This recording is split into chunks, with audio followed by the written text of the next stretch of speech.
we're set. That's suspicious. Um, well, good afternoon, everyone. And what a weird day. What a strange time, honestly. Hey, mods. Hey, Nikki, Ohio. I agree. Hey, Trace. Hey, Tammy. Hey, Joyce Drager. Guys, we're going to talk about that. Hey, Case Face. Hey, Briggs. King's Kid. Megan Roberts. Karen Tootie Greeny. Hey, DS Kitty. Hey, Squirrel Girl. Selma made it in. Trace is here. Donna Koopa. Hey, Susan Trigg. I agree, Susan Trigg. West Coast Fancy. Nancy. Hey, babe. Hey, Nabu's Boutique. Meredith Lynn. Hey, babe. Hey, Lady O. Susan LeBlanc. Sarah Kramer. Hey, Jen Finberg. Yes, King's Kid, exactly. Anyone else exhausted after everything that's happened? Yeah, I think we all are. Hey, Caitlin. Hey, Rhonda McNeil. Hey, Just Jen. Angie Moe. Aspire to Inspire. Hey, Anna Banana. Katie Did It. Robin Miners. Bohemian Luciferian Witch. Hey, Lydia. Hope Between the Dreams. Love you, babe. Hey, Ewa. Lilac Lime. Why don't you sit up here? I hope you're okay after that. After what, Puka Vista? Hey, Just J. Hey, Caroline in Canada. Chewini Love. Miss Sassafras. I'm getting there. Sorry about that. Welcome in. Hey, Joanne Hawley. Debbie Gonzalez. Jennifer Ogle. Patty. Lori Harless. Welcome in. Jennifer Leeton made it. Diane loves you. I understand, Squirrel Girl. Hey, Whidbey Island Hippie Girl. I still want people to feel seen and heard in here, so I want to say hello to everybody. Jane Dorr, welcome in. Hey, Patty Sells Colorado. Anne Marie Armine. It's okay, Armine. We'll catch you up. Hey, Linda Garden Lady. Mad Drop is here. Thank you, Kim Gray. That's such a nice thing to say to me. Thank you. Hey, Quirkalopagus. Love that name. Hey, Kimberly Hallman. Always Elise. That's okay, Hope. And I hope that goes okay. Hey, Maisie Shiloh. Miriam. OG Gaslit. Mother Revenge. Hey, Lee Sane. Clara. That's okay. You lurk all you want, babe. Killy Billy. Yeah, Puka Vista for sure. That I get. Hey, thank you, Debbie Zito. Hey, Darla. Buffy, Teacher Mama Life, Heather in the Library, Inner Sparkle Monkey. Well, thanks. I appreciate that. Hey, Britt P. Debbie Gavin. Okay, it's going to bed. Thank you for being a part of the replay crew, though, Debbie. And those glasses are cute on you. Thank you to the replay crew. Thanks, Megan Roberts. Hey, Lumen. Hey, Melissa. Mimi made it. Meanies. Kristen Hawk. Jessamine. Hey, Callie Galley. Who, what, where now?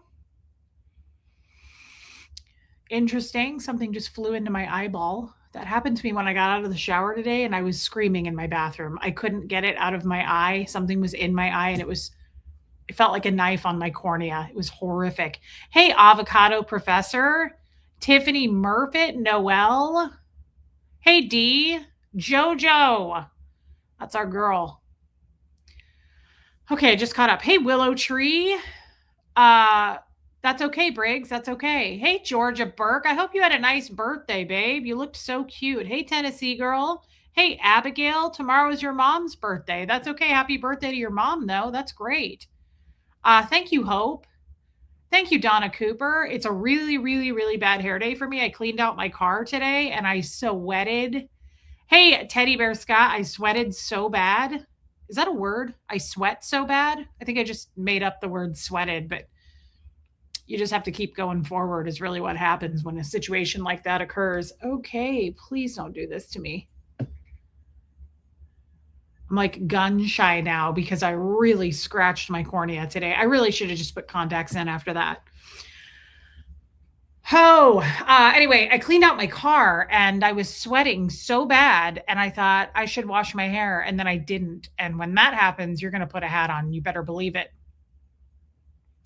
So let's hey just Marla, let's get into some things. It's a really kind of a rough day, I find. It seems to be a tough day. There's no winner in these kinds of situations. There is no winner. Hey baby steps. Nobody wins. There's no winner of the quick draw. I am overwhelmed and I'm not even able to follow all the streams. Just prayers and love to the three beautiful strong women who don't deserve this. We will be lurking in the background. We'll be lurking. Thank you, baby steps, and I love you. Thank you for your super chat. Well, it needed to be done, Hope. It was kind of one of those like spur of the moment things. And I was like, I need to dust this. And then I got the vacuum out and then I got the Clorox wipes and I was like cleaning my steering wheel. And I was just like, okay, if you're going to do it, just do it. Lindsay, I love you too, babe. I love you all the time. Sad day, Katie did it. So you guys may not know why it's a sad day, but I'm guessing you do. I'm guessing that you do. We all kind of stand strong with each other. Not every single one of you watches and supports the other two gals or the lifeboat for that matter, but most of us do. Hey, Kim is blue. And that's okay if you do or don't, by the way. But it's been a rough day. Uh, it's been a weird day. It's just been a weird day. I think we all know the impact hey, Beachcomber, that last night he tried to really, really, really make an impact. He pretty much did everything I said he was going to do. And I'm not surprised by any of it, right? People who enjoy, hey, Cindy South, getting off to people being in pain, prey on their weaknesses. And that's what I witnessed last night. And I did watch about probably 60 to 70% of it. I was bouncing back and forth on some other streams. But I think also you notice it wasn't a members only. I think that was because he couldn't get enough people to pay to come. So I think he just did it publicly, which we prefer, honestly. Thank you, Jennifer Ogle. Thank you for the super sticker. Thank you, Lindsay. I try to be a good friend to you. Hey, Jan. But he basically did what I thought he was going to do. Good God. 3 of your friends died this week. Holy hell. Teddy Bear Scott, I am so sorry. That's a lot. That's a lot. That stuff they say happens in threes. It kind of sends to sometimes. It happened to me that way. I'm so sorry. I am so sorry that has happened. We are here for you, my friend. Kings, can I understand? Hey, Helen Baker. So he tried to take a big swing at the community, but mainly Nora. Hey, Cheap Chick, I would guess if I had to predict that my day is coming, Lindsay's day is coming. And what I mean by day just means stream. I have a feeling we'll probably each individually get our own special streams. But I know that he's got a lot of hate for Nora and he thinks he knows her weaknesses. Therefore, he preys on those. Reese like Crosby, Stills, and Nash saying, let your freak flag fly. Jason and I love you dearly. I love you and Jason dearly. Thank you. And I love Crosby, Stills, and Nash. Thank you for the super chat. That was very kind. Mad Drop, because you are in Australia. That's why everything happens while you're sleeping. Also, it's like, what is it here? What's today? July 15th here in Australia. It's like September 23rd. It's wild how you guys do that. Hey, Sandy Wandy. Hey, Pepperoni Nips. Sunrise Cupcake, you called it all. I just call it because I don't react quickly to this stuff. Hey, Stuvers, Kathy Shoggins, Tobias. I'm not saying that I see it better than anybody else. Hey, Barbara Waite, I'm sure everybody called this. But I definitely have paid close attention. I feel like I kind of did that with Marilyn too. I've just paid close attention to their movements. I won't say I've paid close attention to his streams because I haven't, but it was predictable. Yeah, Kim it was very predictable. And it was exactly what I thought, which is what I've been saying. Basically, we're all stalkers and psychos, and he's done nothing wrong. Hey, Linda Stokes. He's done nothing. He's not said anything. He doesn't have anything to do with this. We're just all nuts. We're just some crazy ass women.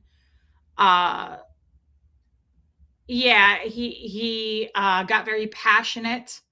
The tears came out. Hey Lolo, when I thought they would. Yeah, a lot of those crocodile tears. That I don't know, avocado professor. I'm gonna have to check in more on Nora. I haven't had much of a conversation with her today. I know she had some appointments and we were texting, but while I was cleaning out my car. Um, how can people not see the patterns? Katie did it. They do. I think a lot of people do, but here's the thing. You got to give people a little bit of slack because so many people are not in a good place, right? You got to meet people where they're at. So, I was married to a guy who was very typical and very similar to Aaron. If you remember, actually, I saw someone leave a comment today that said the final straw with Aaron for me was when he called Jeff the real victim. Do you remember when he did that? Hey, Pillow Sham, what you did for Lindsay was so kind. Yeah, it's true too, Pillow Sham.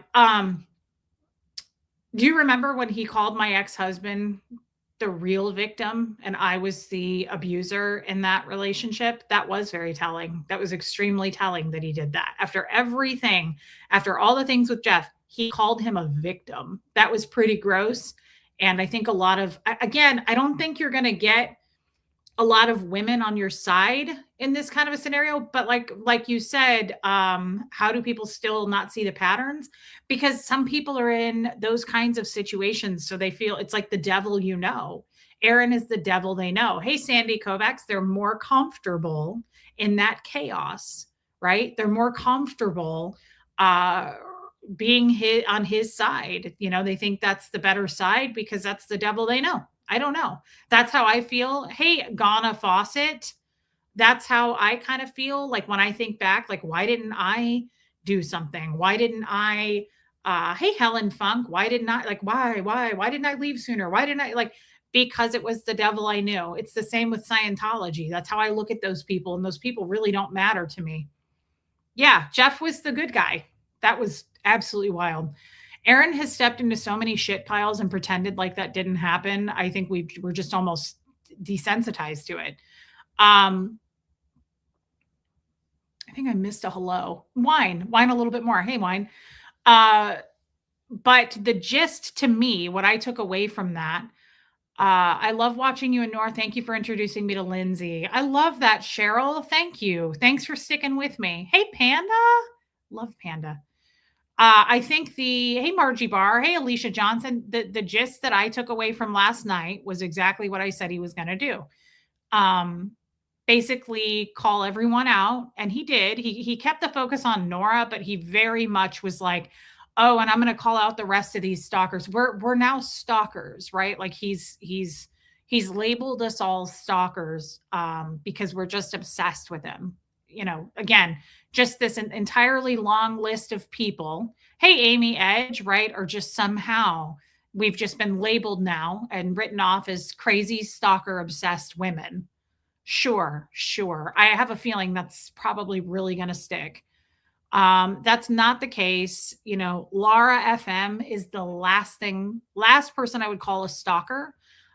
Tori Magoo doesn't have any qualities of a stalker. Like, I'm sorry that you are not able to see that you created this exact situation that you're in, but you can't back out of it by just name calling and becoming an MD and diagnosing us all as unstable, crazy stalkers. It's just, unfortunately, that's just not how it works. And I said this yesterday. Hey, Rachel, women are psychological ninjas.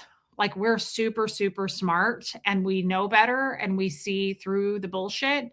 There's a few that blindly follow him, and there's another big handful that fearfully follow him out of fear. Um, I found it very fascinating that, yeah, Debbie, do you think he realizes he's on a sinking ship? I don't. Hey, Kaza, I think that Aaron is very much like David Miscavige in that they both believe the bullshit they sell. I think that David Miscavige believes in Scientology and the control that he has. I think Aaron is similar. I think that he really thinks A happy birthday, Pepperoni Nips. I could be wrong about that, but I think that he thinks he's winning. I think that the reason I say that too, um, my ex-husband Jeff used to say that. Like he thought he was the top of the food chain. He thought he was the top of the totem pole. Like he really believed it. He really believed that shit. He thought he was the top dog. And it was wild to watch. So yeah, I think Aaron thinks that. I think if you watch his behavior and the way he talks and his language, he's very very convincing. He wants you to see the confidence in his tone. He wants you to hear that confidence in his tone and the way he speaks, right? Like he really means business. He stands on business. And then he gets really, really big and strong and scary when he goes, and nobody is going to fuck with my friends.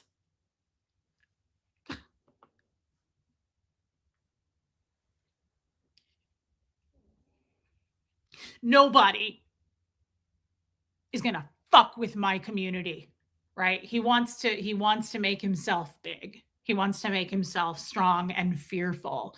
And that was probably more of a message to the people who are considering leaving. That was probably more of a, hey, Renee B, a hit to the people who are on the fence about him. That was probably, I would guess, a little bit of a threat to his friends now. Like, don't even think about it because he's losing people, right? He's losing people. So he's got to make himself big. He's got to make himself strong. And then he's got to look right into the camera and go, the law is the law. And you broke the law. Okay. And you're going to suffer the consequences of that. All right. You get it? Okay. Because you're not going to fuck with me. All right. Like it's so Tom Cruise in that interview with that guy where he was like, put your manners back in. Okay. You know what you did. Like it's so Scientology. We were all trained, Leah Sunshine, we were all trained. Hey, Jody, to speak like that. I used to talk like that all the time. It's standing on business. They call it, hey, Nicole Hazelmiller, tone 40. Aaron was being very tone 40 with you guys. He was being very like, consequences will happen. Okay. You're going to find out. Okay. When the police come to your door. Like we're very thready. I get it. You're full of threat. Again, it's to, hey, Pat Jonas, it's to make ourselves big and scary and then to label us, right? Hey, Jennifer Folsom, we're stalkers, right? So he's controlled the entire narrative. We're crazy, we're obsessed, right? Like none of this. He was super aggressive. He was all clammy. That was freaking me out. He was like really clammy. Hey, MJ, all I saw was a Scientologist. I very, very threatening, very big, very scary. And one of the things that I paid attention to, and this is important, guys. I don't want to know what else he said about me. So please respect what Lindsay just said. Because, hey, April Goodson, hey, Britt P, Lindsay gets probably a little bit, if I had to guess, Lindsay probably gets a little bit more triggered in these.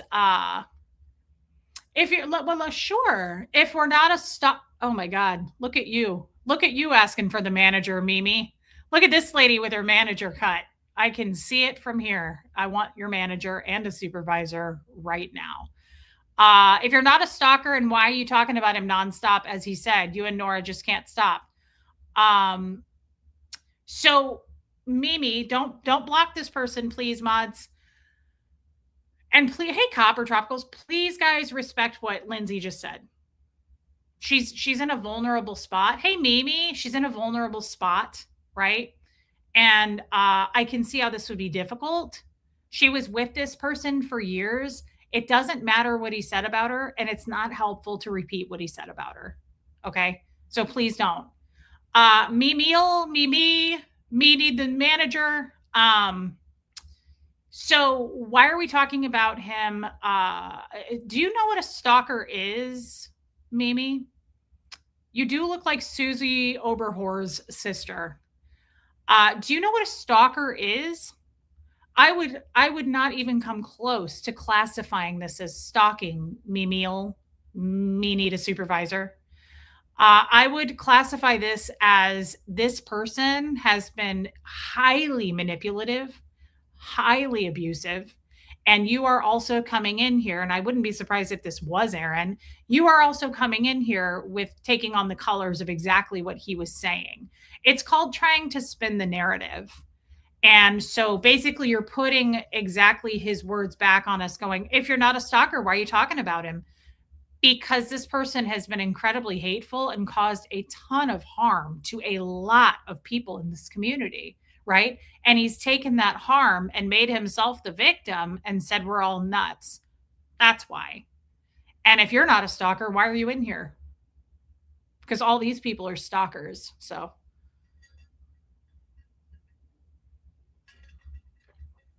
um, I'm certainly not a stalker. No, Teddy Bear Scott. I just now started speaking my voice about Aaron, and something that I thought was interesting. Hey, Eric. Something that I thought was interesting was he said, right? He said out of his own mouth, and he laughed it off. You know, he uses laughter and cheerfulness as well to try to look manipulative. Like, this doesn't bother me at all, and it's hilarious, right? He used laughter when he said, I think it's hilarious that they're trying to say I'm controlling who can talk to who and he was like, I don't care who does what. He was like, I haven't told anybody to do anything. He was like, I think it's hilarious. Hey, Super Weekend Warriors. He said something like, I think it's hilarious that I haven't mentioned any of these people, and yet I'm the crazy one controlling everything behind the scenes, basically, is what he got at. If that's a joke, Aaron, and none of that's happened, I have a question for you because this is going to get back to you if you're not watching now. I have a question for you. When I went live with Tori Magoo, why did you text her while we were live and say, what are you doing? Why are you working with the enemy? We hadn't spoken in over a year. What did it matter to you? You had to be in control of that. Kind of like last night when you said that you don't have to be in control of that stuff. So I have a question about that. I'm challenging this. If you don't feel like you need to be in control, why did you ask Tori why she was working with me and then throw a 3-year-old tantrum in a cereal aisle and come out live and say that I'm trying to take advantage of Tori and we have to get me and my mods away from Tori? If you don't try to control things, why did you do that?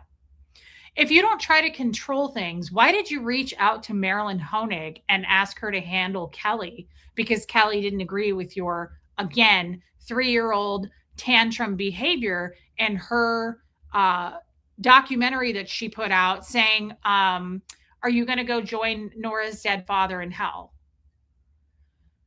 So if you don't try to control things from behind the scenes, please explain to us why you flipped out on Marilyn and you flipped out on Kelly for disagreeing with you. If you don't try to control the narrative, I have a question for you. How come there was tons of questions in your comments section last night that all got deleted? Why aren't people allowed to question and challenge you? I watched it happen. Your mods deleted every single comment, and some of them were very fair comments. How come if you don't try to control the narrative or what people are doing, why is that true? If you don't try to control things, why was there a Scientologist, ex-Scientologist in Marilyn's chat recently that was also in Nora's chat, and you texted Marilyn and told her to have that person blocked because they were in Nora's chat? Thank you, Marilyn, for saying that today. So, Aaron, I have a question about that. If a recent ex-Scientologist came into Marilyn's chat that was also in Nora's chat, you reached out to Marilyn and told her to get rid of that person in your chat because, again, you were trying to control who talks to whom. If you don't try to control the narrative, hey, Laura Lou, why did you give me and Tommy a list of people that we were not allowed to work with if we were going to stream with you?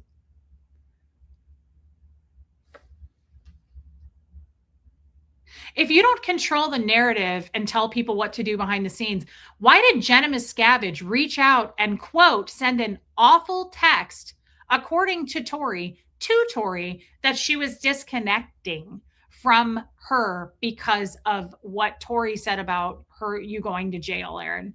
Why did you have Jenna disconnect from Tori? If you don't, if you're, he literally on his stream last night was like, I don't do anything. I'm not trying to control anything.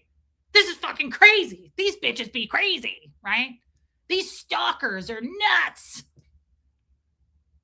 That was just a tiny list. If you don't control the narrative, why are you putting out false allegations about Tommy that you know are not true to make yourself feel like a big man and him less than? If you don't control the narrative, I have one more. If you don't control the narrative, how come you made George Massey disconnect from her very close friend, his very close friend, Marilyn? Why was Marilyn all of a sudden blocked like I was from everyone in Scientology? No goodbyes, no disconnection letter. All of a sudden, a man who spent time with her in her home, became very close friends with, suddenly fucking blocked. She couldn't even look him up on Facebook. So if you don't control any of these things, why are these things happening?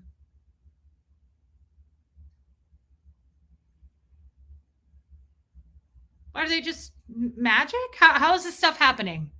That you somehow are the common denominator year after year after year, and these bitches are just crazy, right? You and Jenna are just like top dogs, really getting out there with your pizza and donuts, really trying to save things by walking up to people in Clearwater saying, "Hey, is David Miscavige going to beat your ass today, you little bitch," in front of a child? Why is that? Hey, Gamma's World, welcome back. Why is that good protesting? Why in this world would you have made fun of anybody else's protesting and said what Jenna and I are doing is top notch? Attacking current Scientologists, making fun of them, ridiculing them, threatening them, asking them if David Miscavige is going to beat their asses. Why did you smear Sterling's reputation if you don't try to be in control of things?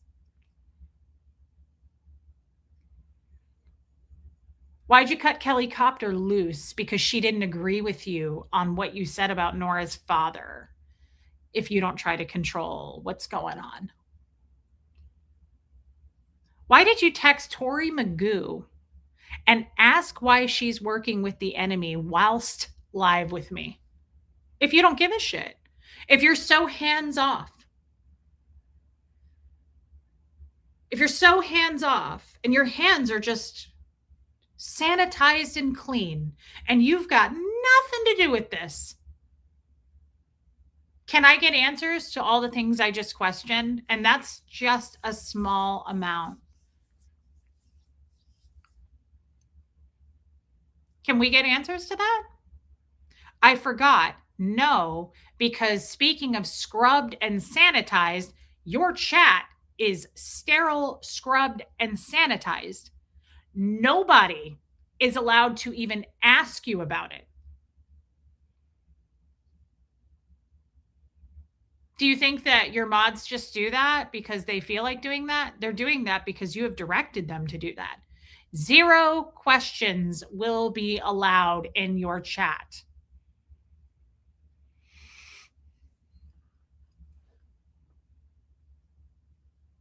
Can you explain that? Can you explain why anybody who asks a question is immediately blocked from being in your chat?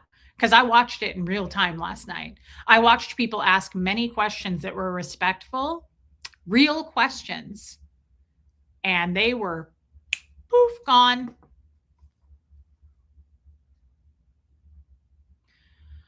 Jen, oh, I don't know what you said, but you're not allowed to express your opinion respectfully. Yeah. I don't see why you can't do that. Mommer says, Reese, thank you for doing this stream. We all need to hear you and stand together. Thank you, Mommers, for being here and for the giant super chat. Thank you, my friend. Hey, Haggis. Um,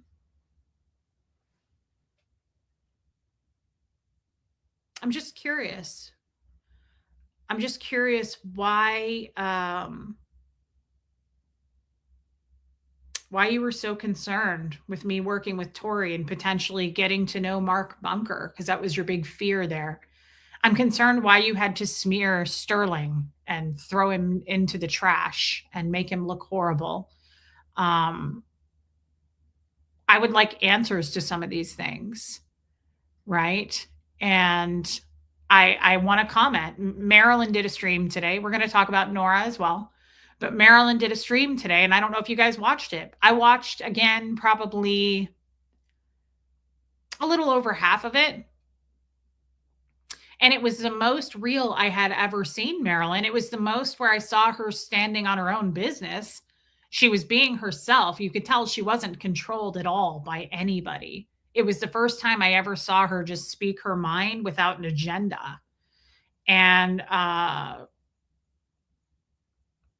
again, this is like I said with Goot Juice, right? Credit where credit's due. She was brave enough to say a few things. She definitely said that Jenna is extremely mean more than once.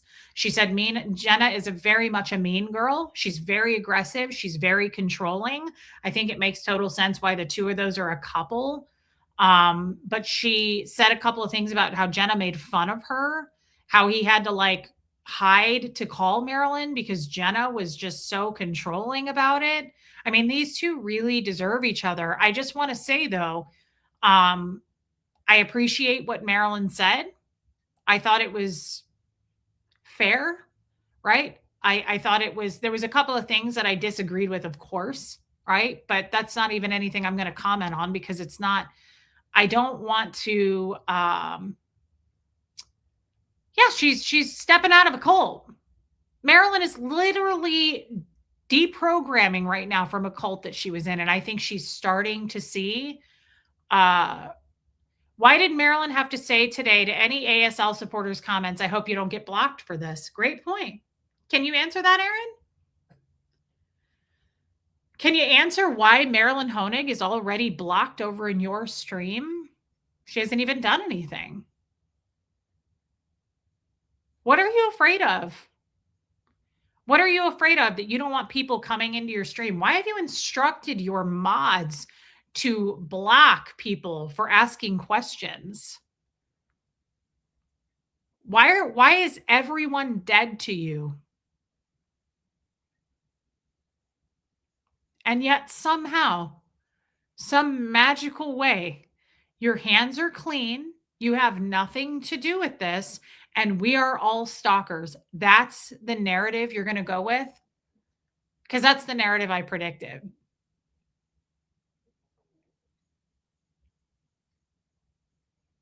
Hey, Nanny Carrie. And I think that, hey, Ghost Rider. I think that he knows exactly how to be harmful, right? He knows weaknesses in people, and I think he knows exactly how to be harmful to Nora. I think he knows how to be harmful to Marilyn. I think he especially knows how to be harmful to Lindsay. I know he knows how to be harmful to Jenna. We've all seen that. He's not going to do anything to me. I can tell you right now. Hey, Don Davies.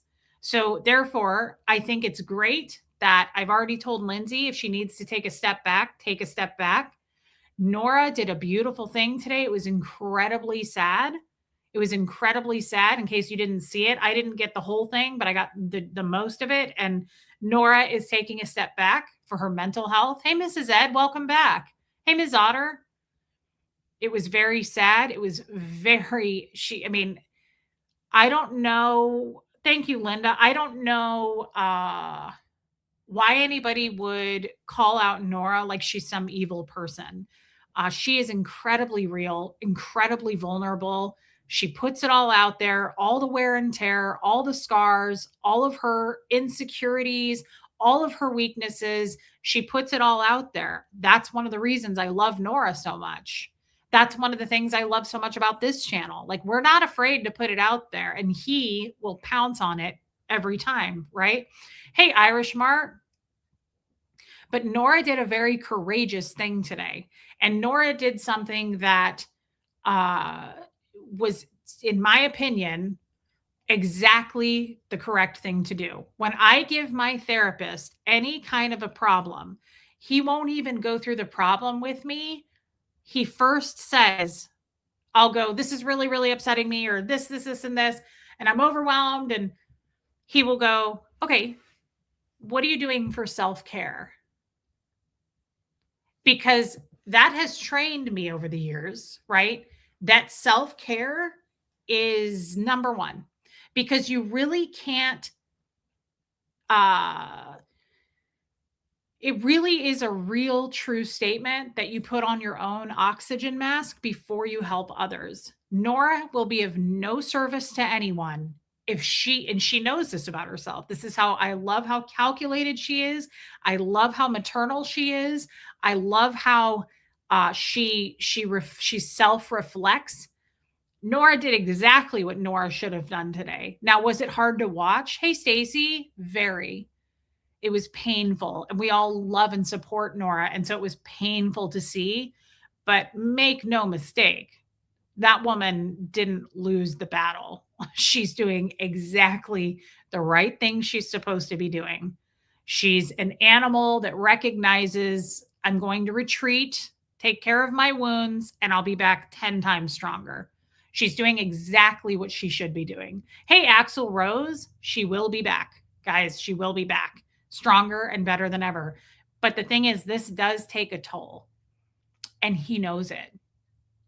He knows it, and he knows exactly what to do and say. And he thinks he's very crafty in his movements and in his words, in the way his he had everything planned out, right? He was for the people that watch him, for the people that care, he had everything planned out. Again, he knew exactly when to seem like he was being vulnerable. He knew exactly when to, hey, Geoplanet Jane. He knew exactly when to look into that camera, get strong, and say, nobody is going to fuck with my friends.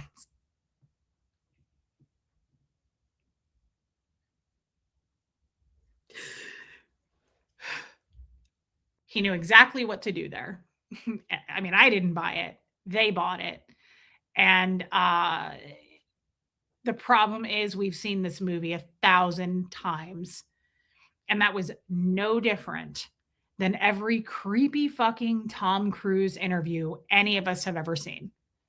That was no different, in my opinion, than him getting tone 40 with that Matt guy from Australia or whatever his name was, and went, you know what you did? Nope. And then that guy went, I think they want to know. And he went, no, you want to know. Matt, take responsibility for what you want to know. Okay? Put your manners in. All right? That's a Scientology tactic. It's yeah, Forks. It was weird. I don't know what friends he was referring to, but if you notice, he does this thing whenever he does one of these streams. He does this thing where he always integrates somewhere into the stream his friends. And I think it's a secret little message. I think it's the dog whistle thing that Marilyn was talking about. I think it's a secret message to keep his friends in line, is what I think. How he goes, and my friends, I think he's not talking to us. I think he's actually talking to them and saying, like, motherfuckers, you will stand with me or you're dead to me. And I think that's exactly why Natalie, still to this day, when I called her and said, I'm quitting the board, I have no doubt in my mind that's why she begged me. She was like, don't do it. Don't do it. You will experience more hate than it's worth. She said, your channel will be attacked. Don't do it. You will regret it. Over and over. And I said, whoa, well, I'm doing it. And she was like, you'll regret it. She's terrified.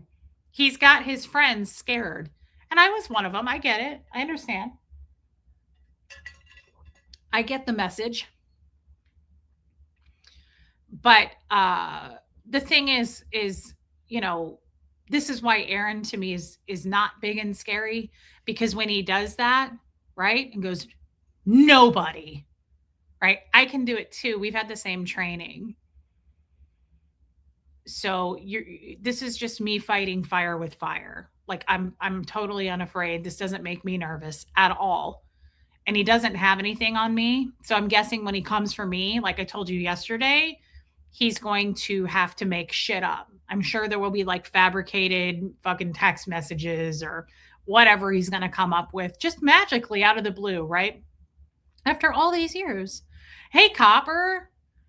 Um, I don't know what it looks like to be on drugs, but yeah, he was incredibly sweaty. Um, and he just didn't seem to, in my opinion, he never to me looks like he's regulating his emotions very well, right? It all seems extremely staged. Whenever he comes out and does one of these, it's incredibly performative, right? It's incredibly staged and performative. It's like total theatrics. That's what I see. Like when he's like, you want a war? Like, okay, right? Got that dick swinging energy. Got that dick swinging energy. I'm so over it. Hey, Loretta, and thank you so much for the super sticker, right? Yeah. So, here's what's unfortunate is now, like I said, there's really no winner to a situation like this. He might think that he won. Uh, of course they are, Krusty Rabbit. I've hey Neptunes, I stand by this. I think Aaron is still very much a Scientologist. Hey Marty Jewel. I think Aaron is very much still a Scientologist. And from what I've seen of Jenna, she seems to be doing kind of the same thing. The great news is I can still be a Scientologist too, because I'm pretty fresh out, right? So I recognize the shit out of what they're doing. I see their tactics. I see they're using everything out of the ethics book. I see the training routines that they're using. Hey, Charlene, it's really basic shit that I'm noticing. Basically, Aaron is acting like my father, like just very like it's the making himself big, right? He's making himself big because what does that do to a lot of women? A lot of women have trauma in the area of somebody in the form of a man has hurt them. Almost all of us, probably not, there's a few lucky ones, but whether it be physical or emotional.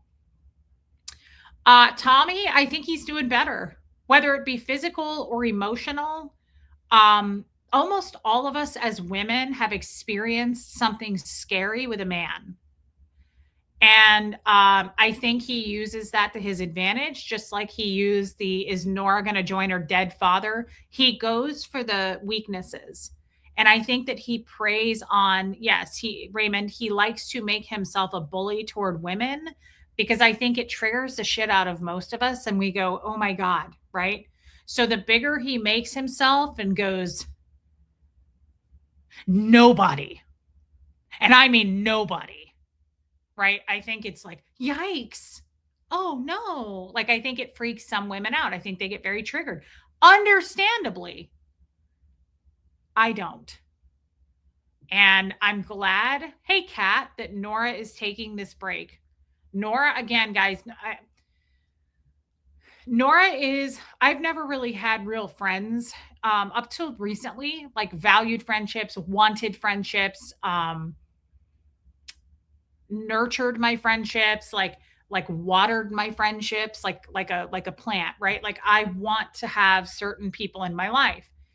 And Lindsay's certainly one of them. Nora is definitely one of them. And there's a lot of them in this chat right now. But please, I know that you're sad for Nora. I'm sad for Nora, but Nora is so hey summertime. She's hey pink puppy. She's very I don't know if the word is methodical. She's incredibly smart and intelligent when it comes to knowing she knows herself. Aaron's biggest weakness is he doesn't know who he is. He's incredibly insecure. Aaron, have you noticed how many versions of Aaron we've seen over the last 3 years? Anybody notice that? He has shape-shifted, morphed so many fucking times, right? He has become somebody else. He's constantly shaping and moving and being someone else to try to appeal to his audience because he needs people, right? And he wants this is why I said he talks at his chat, not with you guys like I do, like Nora does, like Lindsay does. He talks at his chat because he doesn't want to hear it. He just wants you to listen, right? Um, Susan Trigg for the Standing Up for Yourself Fund. Hey, I'll take it. That's an awesome fund. I won't even be mad when people call me a grifter for that. Yeah, Jen Vinberg, thank you again. Nora, guys, is so self aware. She is such a good mother. She is such a good partner. Like, I know Nora pretty well. I've been talking to her. Yeah, Scientology for sure has prepared me for this kind of shit, Jennifer. I have been talking to Nora way longer than you guys are aware of here on the internet. I called up Nora. Erin pinned me against Nora a couple of years ago and really made me dislike her. She disliked me, and there was a tiny, tiny little bit of an altercation here on YouTube a couple of years ago. And I remember kind of digging at her, and she dug at me, and then I backed off because I was like, I don't want to do this kind of shit. I don't want to start shit with people, and I still don't. I still feel that way. But I texted her one day. She said this recently when we were streaming together. I sent her a text and I said, I want to talk to you. I kind of want to have a conversation with you. I'd never talked to her. And she said, okay. And I said, I want to FaceTime because I want to look at your ass when I talk to you. I was like, I'm not going to have a conversation without FaceTiming. And so she called me and I talked to her on my iPad and we talked for like 3 hours. And I said, look, I'm not supposed to trust you. I said, a lot of people have told me not to trust you. Like a lot of my old mods that hate me now told me never to trust Nora, right? Like there was a large group of people that were like, do not speak to her. Like she's the enemy. And Aaron was one of them that told me that. And usually I want to find out when someone tells me not to talk to someone, I usually want to talk to them. It has the opposite effect on me, usually. Usually I'm looking at the person who says don't talk to that person and I'm going, you're fucking questionable now, but I want to go talk to that person. And so I did. And I picked up the phone and we talked and I said, I know I'm not supposed to trust you, but I kind of want to sort some shit out with you. And ever since that day, we have been friends. And I will tell you, and I will never speak about this, not until I can, if there's ever going to be a day that I can. I don't know if that will come or not, but there's a major situation happening in my life. There's something very upsetting. I'm sure I'll be able to talk about it one day. I have no doubt that it will happen down the road. But Nora, it has been the like one of 2-3 people that know about it, and I've leaned into her, and she has helped me so much. Nora has been so the person I needed. And since I shared that with her, and this was a long time ago that I shared it, I've been battling it for a long time. But Nora, since that day, literally has texted me, I don't know, probably every day, if not every other day, and said, how are you doing? How are you feeling? Are you getting enough sleep? That actually makes me want to cry because I never really had friends like that. And I'll tell you, I never had a friend like that in Scientology, right? So, Nora, I'm telling you this because Nora, rest assured, is fine. She's just fine, right? She needs to take a step back. She's doing the right thing. She's self aware enough that she is going to burn out if she doesn't take that step back.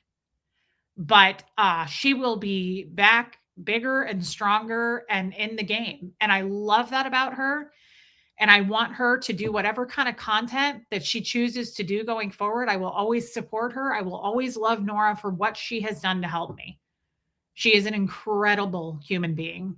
And I will not listen to people say that she's bad or she's this. I truly believe, I mean, I was listening to Aaron last night, and I truly believe when you poke at someone long enough, they take notice, right? And I think that went on long enough, and it made Nora come after him, right? And I was absolutely blown away. Aaron is the biggest hypocrite on the internet. I was blown away to hear him come out like he was, won some medal and said, if you guys notice, I haven't said anything for 3 months and the hate keeps coming. He really tried to build for that. He had like this whole thing he was doing. He started out by saying, and I'm going to tell you guys, the way he does it is very, again, he's trying to get your attention. He's very, very, he builds shit. He's very, very performative.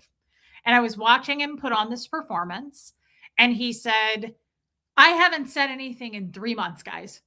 3 months. As if that's been years, right? And he goes, and you would have thought, okay, you would have thought the hate would have stopped. But oh no. And I thought, are you out of your fucking mind right now? Do you hear yourself? You sent so many attack people after me 2 days after I quit your board, and I didn't say anything for a fucking year. A year, Aaron. And what happened? Exactly what happened to you, what you said last night. You said it turned up, it amplified, and you just couldn't believe it. He literally acted like he was just floored. He was like, 3 months, guys, I didn't do anything. I'm such a good person. And I didn't do anything in 3 months. And they just kept coming for me. You mean people are finally willing to speak after you abuse the shit out of them, and now they're coming out in numbers because they feel strong and they're able to speak to what happened? That's something. I wouldn't call it stalking. I would call it people finding their voices and their power that they're stepping into to say, this also happened to me. Kind of like the Netflix show that Leah Remini did, right? Like there was episode after episode of ex-Scientologists saying, this happened to me. This also happened to me. This happened to me.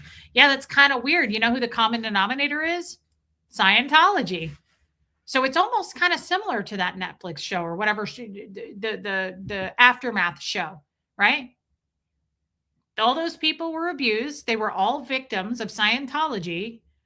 And yet, remember, Scientology was putting out statements going, these people are nuts. This never happened. None of this ever happened. They're making it up. Kind of sounds like you. So we're just all nuts. We're just all stalkers. Nobody was abused. You look insane. You look insane at this point. And let me read this. Happy thoughts. Those of us that are victims of abusive men see the signs and the behaviors. Yeah, no question. And recognize it instantly, right?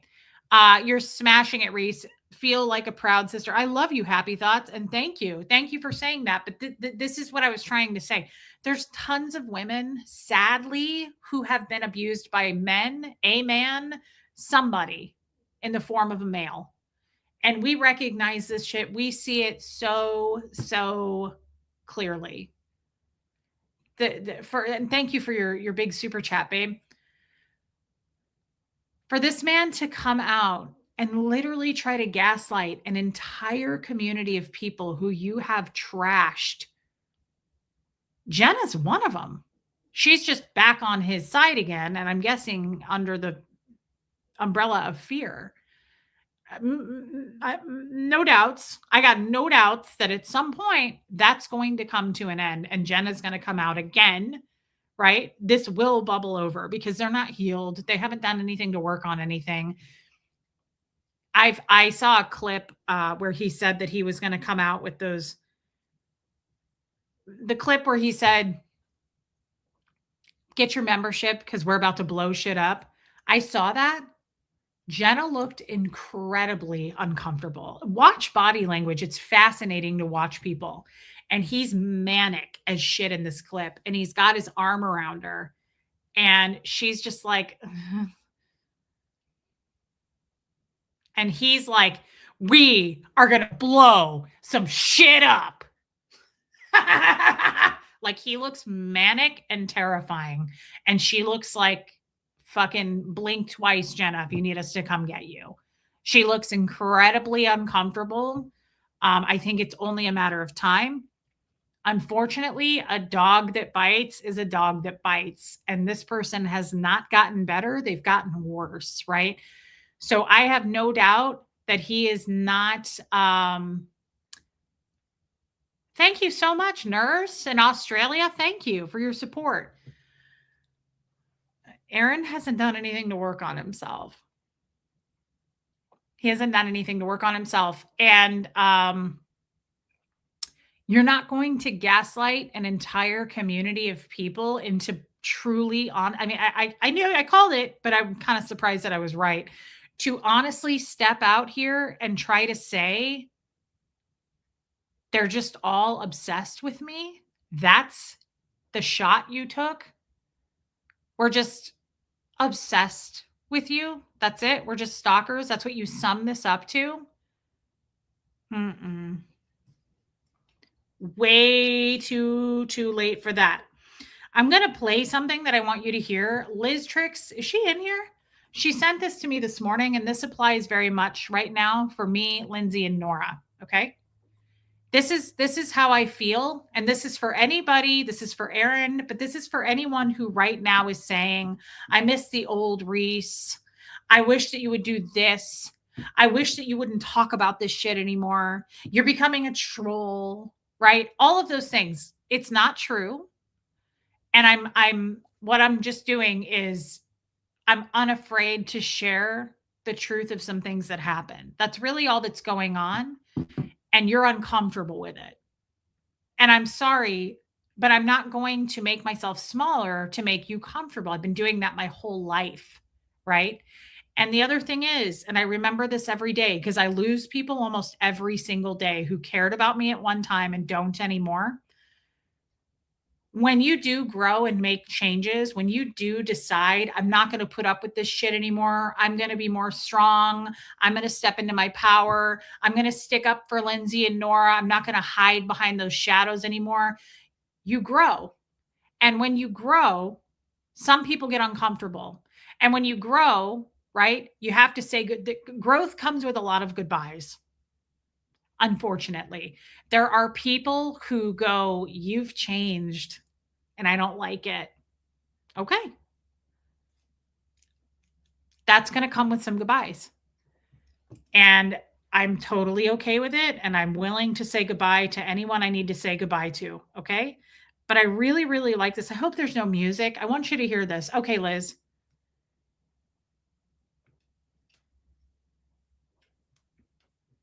Why am I not hearing it?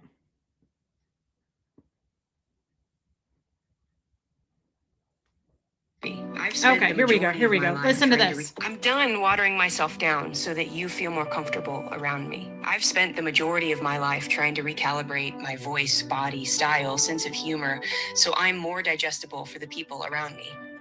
I found it to be much easier and faster for me to change than to wait until I found people that could love me just as I was.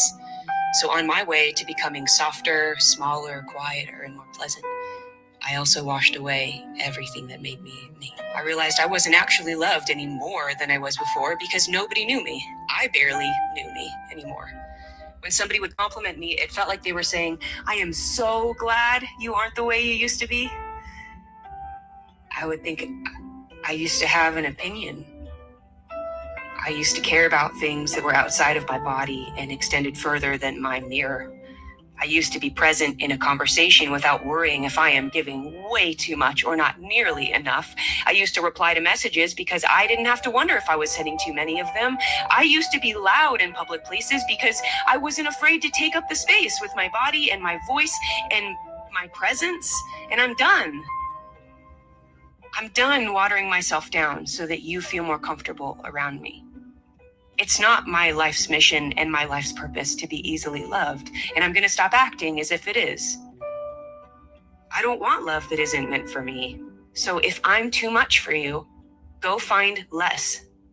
I'm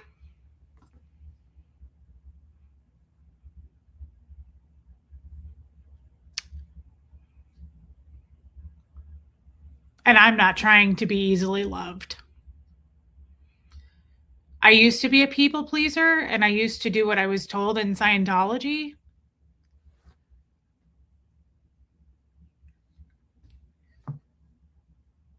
And I cannot tell you how many fucking people have reached out to me recently to say you've changed, not for the better. And it feels very much like you need to water yourself down. But I'm not going to water myself down. I'm actually just going to water myself to grow more. And so that is going to come with a lot of goodbyes. And you have to go into it knowing that. I think I didn't in the beginning, but I am not trying to be easily loved. I don't really want to be easy to love. I'm never going to be easy to love. I'm an ex Scientologist. Those are very, very, very hard to love.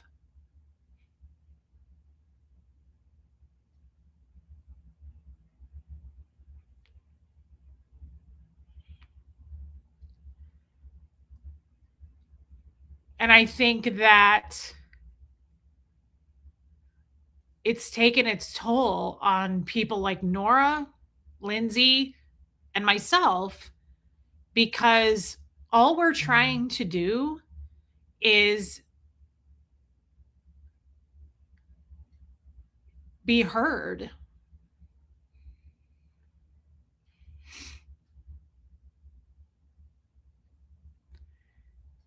I think Aaron has taken up a lot of room here and he has controlled the narrative and he has said really awful things about us.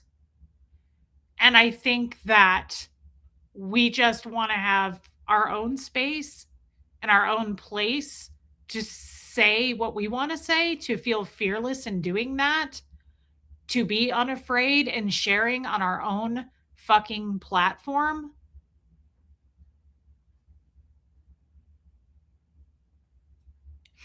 And I think that we are now doing that.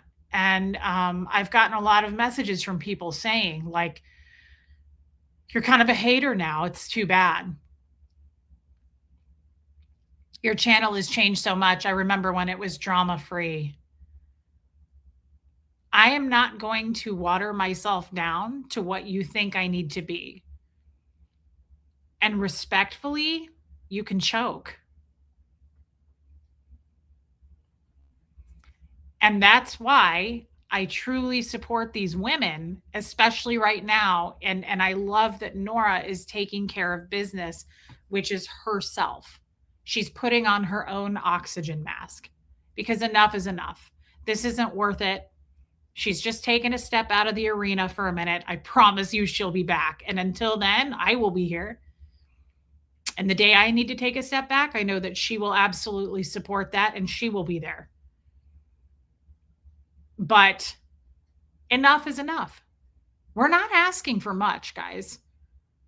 We're not asking for much. You don't see me coming out going, all right, everybody, I want you to look here, here, here, and here. Look at that fire. Look at this fire. It's not me. It's not me. Don't think it's me. All these people are crazy fucking stalkers. We're not asking for much. We're just sharing what specifically has happened. I'm giving you my experiences on things. Honestly, I wish Aaron would just set it all down and just shut the fuck up. He is not the big tough guy he thinks he is, and I will make it my life's mission to talk about this every day, and I'll be the stalker he calls me if that's what I need to be. But I really don't want to waste my energy on that. I wish that he would just go away. And not go away off the internet. Do your thing, brother, but do not come into my lane anymore. Stop poisoning the entire community with all these lies and weird, sick, twisted little fires that you keep starting. And thank God, I got to be honest, I'm really grateful that Marilyn and Kelly are away from him. I already support that more because what I saw a change in Maryland today. I'm not going to be friends with Maryland. I'm not here to say Maryland's a good person, but I also am not here to say Maryland's a bad person. And I fucked myself doing that. That's some hate content. I really did get trapped into that web on my own doing. I don't mean I got trapped like someone else did it to me.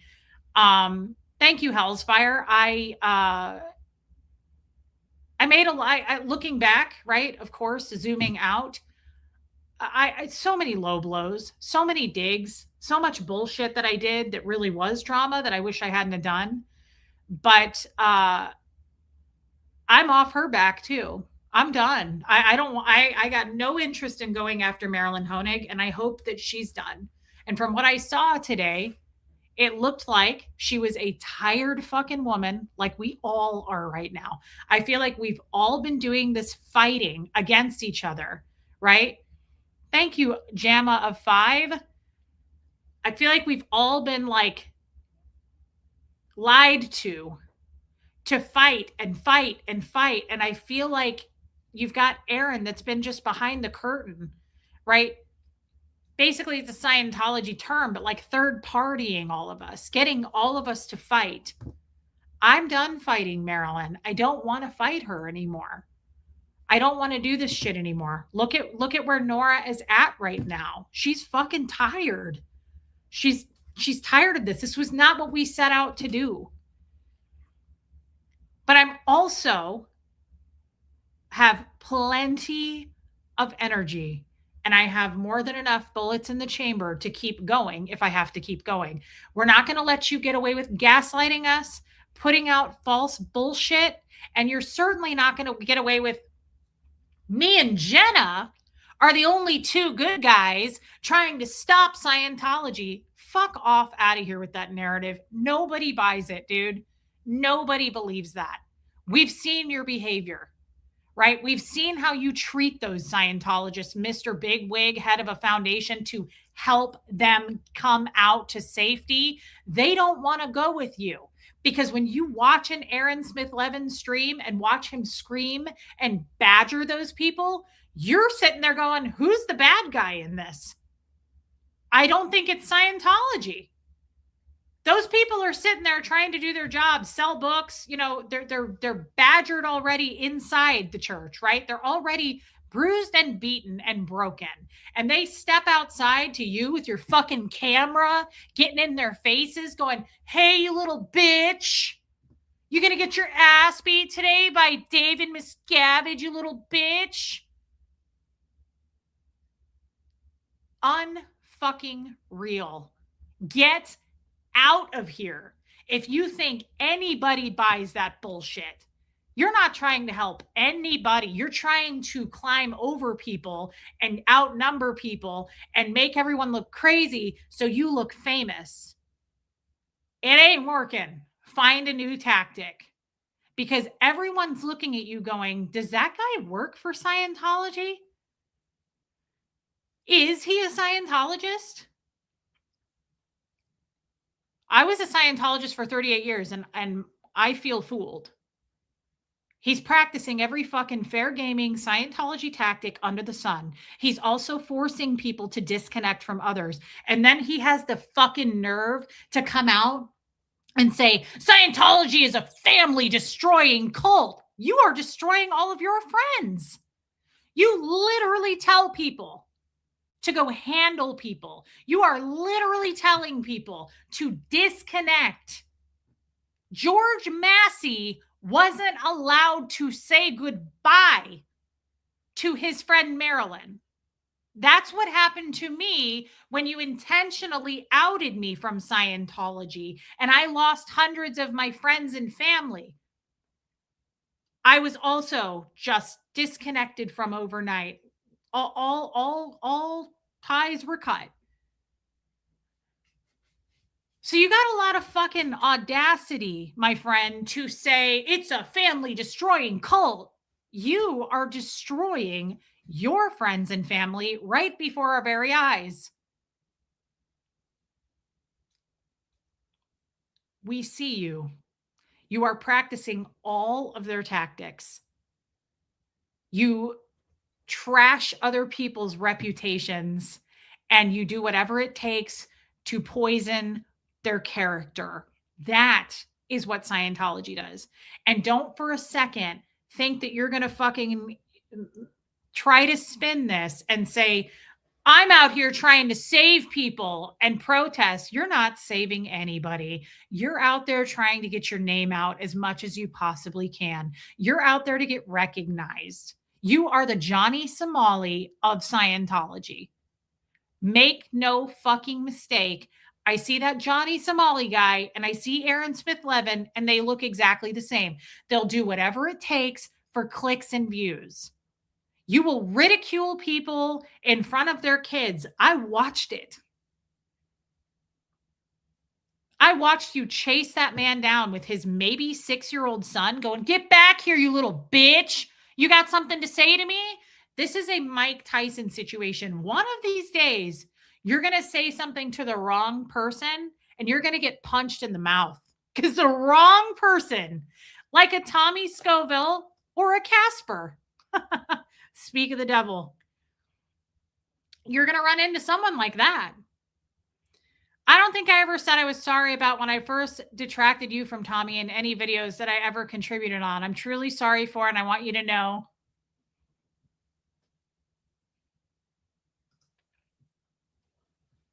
I hope you got my email. Thank you, Casper. I wanted to do it publicly, but I didn't want to embarrass you or have the wrong. I didn't want to get the blowback of you saying fuck off out of my channel. Very classy. Thank you. And I apologize again for dragging you into the long con, for behaving that way, for treating you poorly. I apologize. I am truly sorry that none of that was your fault and it was my mess. And I just made you a part of my mess. And I apologize. You didn't do anything wrong. I'm sorry I came between you and Tommy. I really am. Thank you.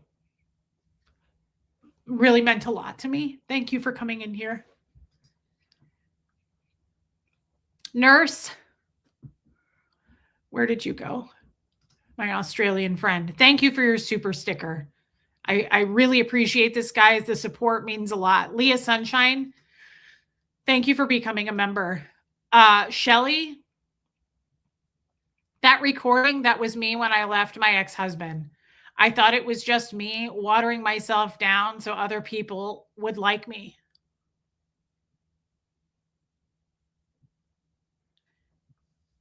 You know why this is so triggering?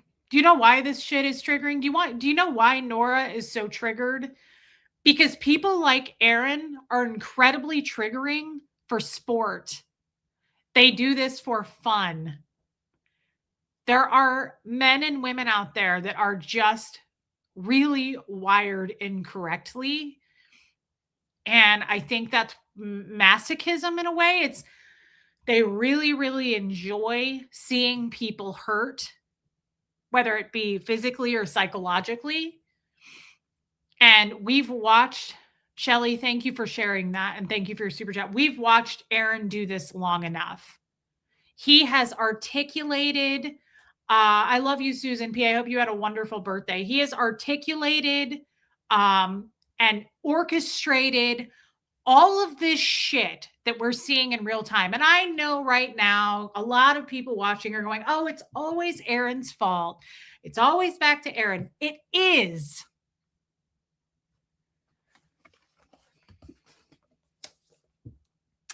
Leah, Julia, Mike, Claire, Christy, Mark, Amy, Matt, Lindsay, Nora, Tampa B, Liz Gale, Liz Ferris, Laura FM, Sterling, Serge, Mike Brown, Jenna, Dusty Soda Fountain, Andrew Gold, Dylan Gill, Gary Jackson Moorhead, Mitch Brisker, Tori Magoo, Marilyn Honig, Kelly Copter, Reese Quabell, Zach, your lawyer friend, Poe on the Go, Clearwater George, Apostate Alex.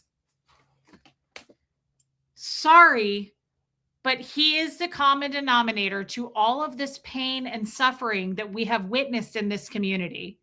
And if you continue to just be blind to that, you are applying what's called group think.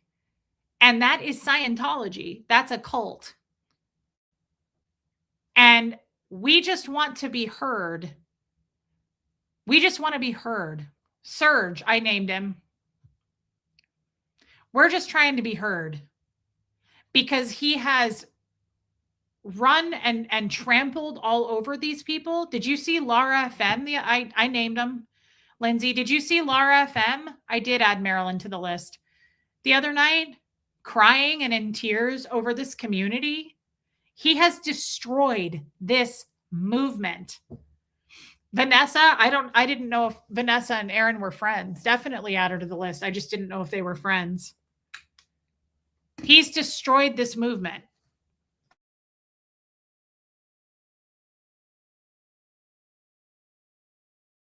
And here's the fucking problem, and not what he expected to happen. He's heard enough of these people on this list. He doesn't have any people left. He's got Natalie, who's terrified and won't talk. She will never be his attack dog. She'll do it in subtle ways. She's not going to be like Marilyn for him. And he's got Jenna, and he's got Feral Cheryl. The list is getting smaller literally by the day.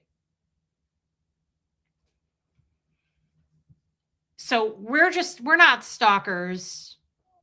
We're not people to be tossed off to the side. We are strong individuals who experienced pain and trauma from Aaron. And while this isn't going to be my content until the end of time, I'm certainly allowed to talk about it. And I was impressed by Marilyn today. She spoke up about some of it. She spoke up about how ugly he is and mean he is and controlling and how mean Jenna is. And I was impressed. I was proud of her for doing it. Credit where credit's due. And I also liked that she said, I know I said I wasn't going to do anything. She was like, but I'll do what I want. And I thought, she's already kind of, she's healing from leaving his controlling ways. I was impressed by that. She said, I know I said that, but I'll come on here and I'll do whatever content I feel like doing. Do it, girl. Right? Good for you. As long as it's your choice. That's all I gave a shit about Marilyn. Do what you want to do. Even if it's hate. I hope she doesn't. But I mean, as long as it's not orchestrated and by design. Nurse, thank you for becoming a member.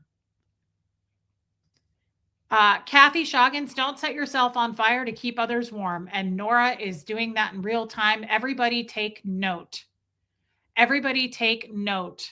Yeah, Karma Charms, as to what Nora's doing. Nora is not going to set herself on fire to keep any of us warm, as she shouldn't. Hey, Vince. It's powerful what she's doing, and it's impressive. And it shows who the stronger person is. And you want to call us grifters? Nora's taking a fucking break. And I like how he said that he has 5,000 members, and we all laughed at that, and suddenly it was a joke. Did anybody catch that? He was like, of course I don't have 5,000 members, because we all challenged him and said, show us. Show us how you have 5,000 members. Hey, old Charlie.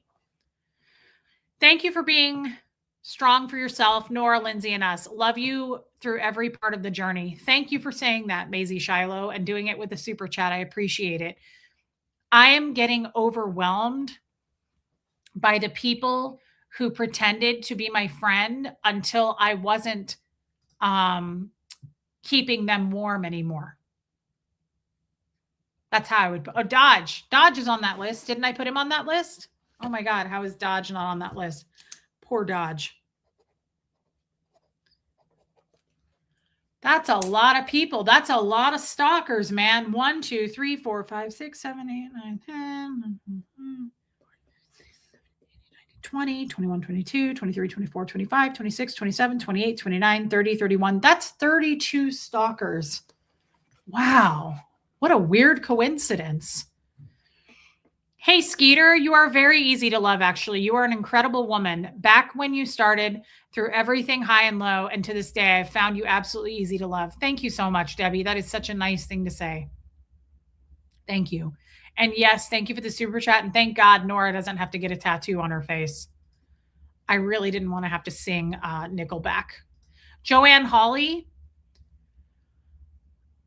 you three women have more class and more heart than he will ever have. He is a heartless, empty soul who will never understand what human emotion is. My heart is with you, Lindsay and Nora, and we stand together with all three of you. Thank you, Joanne. I know you do. Thank you. Thank you. Thank you for your super chat. That is so kind. Thank you, Joanne. We're not asking, we're not reaching for the stars here. That's why he looks nuts calling us nuts. We just want to be left alone. Is my sister in here? Where?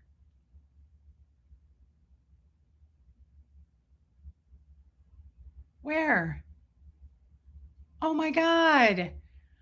Wanted to pop in and say hello. I love you guys. There's 550 of you in here. This is my sister. This is my sister, Sam, who just had the mastectomy, who we were praying for. I love you, Sam, and I'm really happy to see you. I'd like to see you in person someday. Do you know I haven't seen my sister in 20 years? Do you know that my sister and I just became friends again, just became family again? I hadn't talked to her in 20 years. It's pretty amazing. It's pretty amazing. It's pretty amazing when you pray for things, really. I'm not saying that to be weird. I realize there's a lot of people who don't believe in God, and I'm not pushing that on you, but it's pretty amazing. Sam, thanks for coming in. I love seeing you. I never get to see you in here. Don't change anything, says Tamra. I see you growing every day and it's beautiful. Aaron and Jenna have a lot of karma coming for them. Keep doing what you want to do and block out the negativity. I intend to do that. I'm pretty good at doing that, Tamra. It's just getting old. It gets old, right? We're not trying to cause World War III. And thank you for your super chat, Tamra. We're not trying to cause mass destruction here. And if that's what Aaron's trying to spin or what it looks like, it's not. We just want to be heard, and we want people to stop fucking with us. And so far, you got Knife Hoarder, Goot Juice Hot Sauce. Maryland seems to be taking that step back. Everybody's going off to do their own thing now. That is all I want. Hey, Karina, do you notice that we're not evil? You want to know how you know we're not evil? Because we don't keep poking at those people. We don't keep making fun of him. I did this. You guys put up a good fight. L1985, welcome in. You guys put up a good fight. The war is over and we're done. I'm off your back. Lindsay's not going to do anything. Nora's not going to do anything. It's very simple. We don't start shit. We end it. I'm not trying to start shit with anybody, but I'm certainly not going to be silenced either. Does that make sense? We will be heard. And you got Aaron trying to spin the narrative and silence us. Thank you, Blue Girl Me. Tamara, guys, thank you again for these super chats. It's very kind of you. Reese, Nora, and Lynn's Our Own Witches of Eastwick. I loved that movie. Thank you, Haggis Basher. That was a great movie. I love those women were so gorgeous in that movie. Cher, holy shit. I've always had a crush on Michelle Pfeiffer. She's always been gorgeous. And what's her name? Susan Sarandon. Holy hell. Fayette, thank you for being a member. I am nobody's doormat. Nor is Nora, nor is Lindsay. While there's 550 people in here, would you please be willing to support me and look down and hit the subscribe button or look forward or wherever you are? Can you please make sure you're subscribed? Hit the like button. It helps and it's supportive. And right now, Nora, Lindsay, and I could use the support. He's not done. That was his first video. Um, yeah, I remember when Cher says that you're not even interesting enough to make me sick.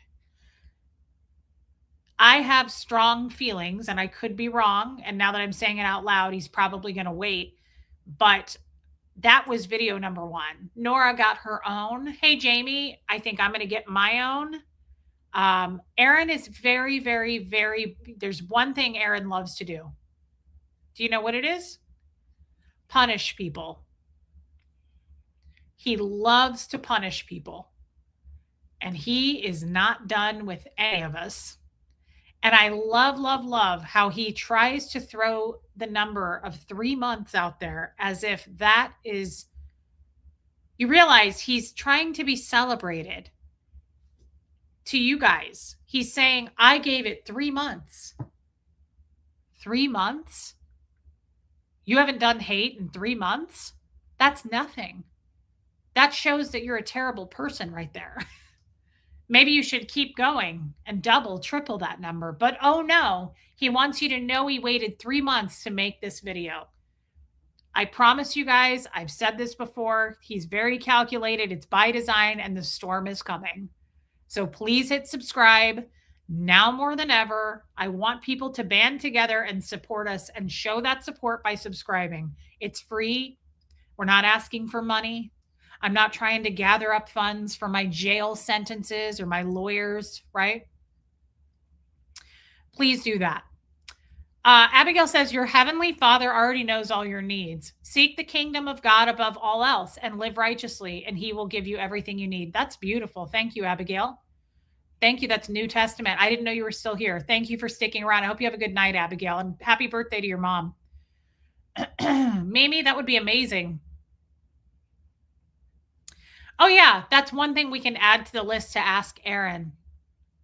Aaron, if you have nothing to do with any of this and you're just living life and yet people still somehow life keeps happening to you, just why do you keep copyright striking people?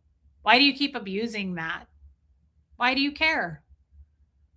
Why are you coming in trying to copyright strike and take people's channels down? Why do you still have up the videos of Tommy Scoville and you if you hate him so much? Why do you still have videos up of me and you? Why are you still making money off of us? I took all my Aaron videos down.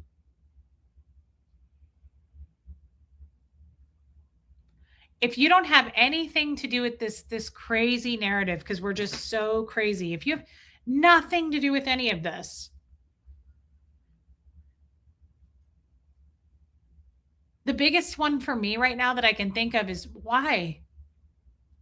Why did you text Tori Magoo while I was live with her on her show and say, why are you working with the enemy? You didn't have anything to do with Tori. Why did that matter to you? Why were you trying to be so controlling of Tori that you gave a shit who she streams with on her own channel? She invited me onto her channel. And Aaron texted Tori while we were live and said, why are you working with the enemy?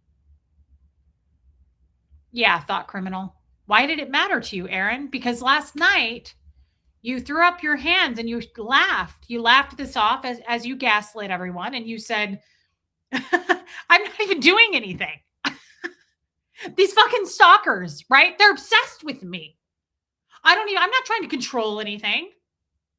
I didn't do anything. I got no skin in the game. I haven't said anything for 3 months. Okay. Well, unfortunately, that's not the case.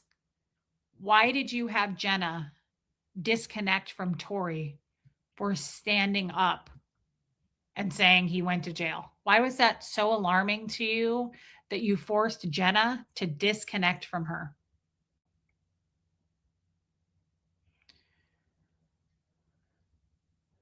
Why did Lindsay announce that she's been reading a book that she's really enjoying? And then magically, you made your title of your stream last night the title of the book that Lindsay's been talking about. And who's the stalker again?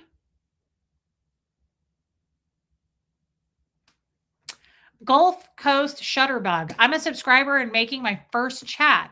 The lyrics to this song is perfect for the women he is trying to silence. Badass Women by Megan Trainor. Continue to claim your power. Welcome in, first of all. Yes, Scientologists disconnect from people, Karina. Thank you for cool picture and thank you for coming in. I hope that you'll jump into the chat more often. Please hit subscribe. There's a lot of people in here. I would appreciate it if you would just check to see if you're subscribed. That's it.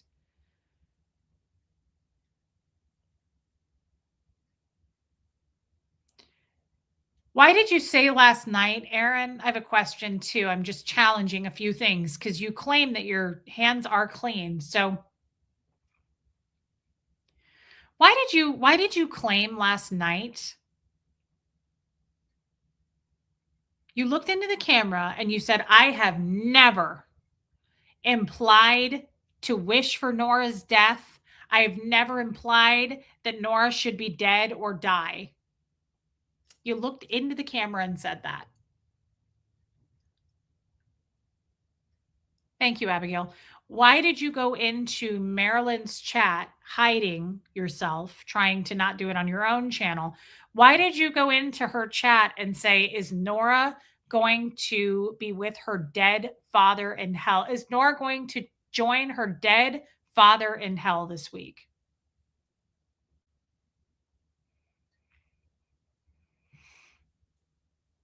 I mean, this is like some politician shit here. This is like, I don't watch politics, but I was married to someone who was obsessed with politics.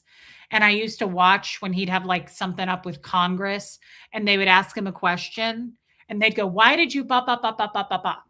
And I'd get up, I'd have to walk away. I was like, I can't watch this, Jeff, because the person in the hot seat being asked a question, they'd go, look, listen, they'd always start with that. They would never answer the question. They'd skirt around it. Why did you do this, this, this, and this? And they'd go, now look here. And I'd go, I can't watch this shit. They're not answering the question. Am I the only person that sees that? This is what's going on. You are looking into a camera and you can look into every single camera lens. You think you're so famous and you can say to your echo chamber, I have never implied or said that Nora should be dead. Hey, VJ Burke. Dude, you literally said 2 weeks ago, is Nora going to join her dead father in hell? Why do you think we're so stupid? Do you think women are that stupid? Why do you gaslight your crowd? Why do you gaslight? This is why your channel is tanking. You are full of lies. There are holes all over in your boat.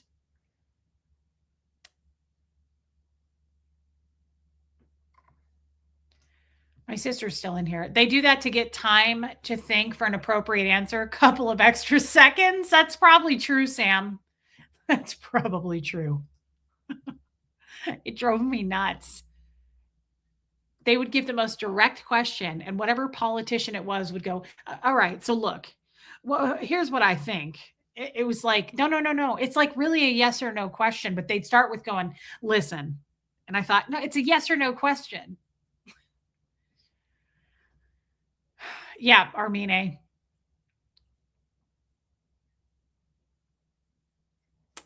Yeah, I would say he's famous maybe at Costco. Aaron thinks, and I think Jenna, they both think they're a much bigger deal than they actually are. I think that they think they're a very big deal because the numbers, right? The numbers, the numbers. When I was near Aaron, the few times I was around him, he was obsessive.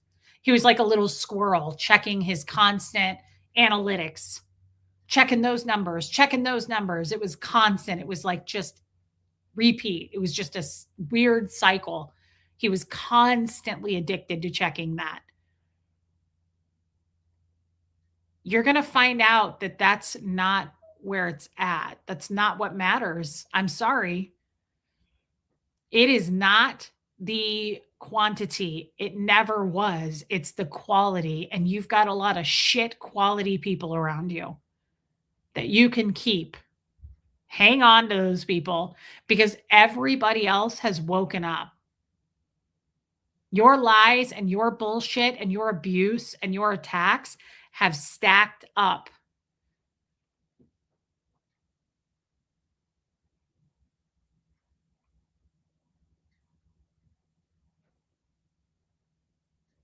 Maybe Heather is afraid of him. I don't know, Ann Battles. Based on what Jenna told us, I don't like to speak to people's kids, but based on what Jenna told us, Jenna's words were one of Aaron's kids, he has 3 daughters. One of them said to Jenna, "I hope he treats you better than he treats our mom." That's incredibly telling. Hey, Bridge, and I this is just another prediction I could be totally wrong about. I think 1 or 2 of them are already above the age of 18 and maybe one is not. I don't need to know those details. I have no doubt in my mind that one day down the road, one of those kids is gonna come out hateful as shit and truth telling all about their dad and how abusive he was. I could be totally wrong about that, but I just chickens come home to roost. Nobody gets away with it ever. You think you do. Aaron has these exciting little looks in his eyes and he gets all manic, right? And he thinks he's got full control and everybody's really listening to him. He's tone 40 in his demeanor. I have no doubt he has been very abusive. And I think those kids probably saw more than God did, if I had to guess. And yeah, he's almost salivating, right? So I have no doubt that they probably have suffered some of that or at least seen some of that. And I also judge that based on that one sentence that Jenna shared with us, right? That the daughter said to her, "I hope he treats you better than he treats our mom." That's pretty awful, right? That tells me that they obviously what they think of their father and what they've seen. I mean, we all saw what he was doing a few weeks ago on Father's Day. Father's Day. Hey, Brian Bolin. He was screaming at a man in a Dianetics booth who would not, he wouldn't, again, phone in his face, right? Pushing boundaries. He's Johnny Somali. He's the Johnny Somali of Scientology. He thinks that gets clicks and views. He got recognized by a couple that rode by on their bicycles, and he practically, I mean, he was again salivating over that. Like, oh, you guys recognize me? He's like, I'm fucking famous. I'm famous. Remember when he did? I mean, he's so hyped up. He's so manic. And he was saying to the guy in the Dianetics booth who was calm as a cucumber, while Aaron, this agitated, right, like wild spider monkey, is just like all over the place. And he said to the guy, "I'm a bigger deal than Scientology." He's like, "More people know who I am than Scientology." It's like, I don't think that you realize how stupid you look.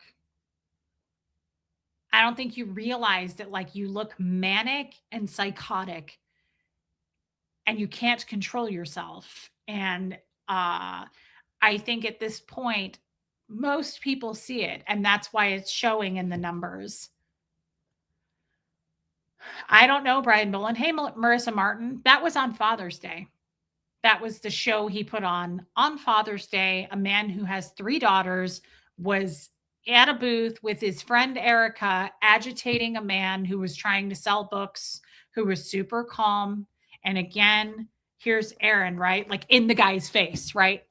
Laughing at him, cackling at him, making fun of him. His audience was an echo chamber, making fun of him, making fun of his shoes, making fun of how he was poor. This guy was also probably a father, if I had to guess, on Father's Day, being forced to do that because he's in a cult and he doesn't have a choice. And here we have the head of a foundation that's supposed to save these people from that cult. Sure. Nobody feels safe around you, Aaron. Nobody. You put out zero energy that makes anybody feel calm or want to be near them or comfortable. I stood in your kitchen and you manically looked at me and said, Sterling's fucking dead to me. With your crazy dead fucking shark eyes and your tone 40 and you're trying to be big because you like to scare women. And it worked. And I said, why? How could you hate Sterling? Because he quit my board.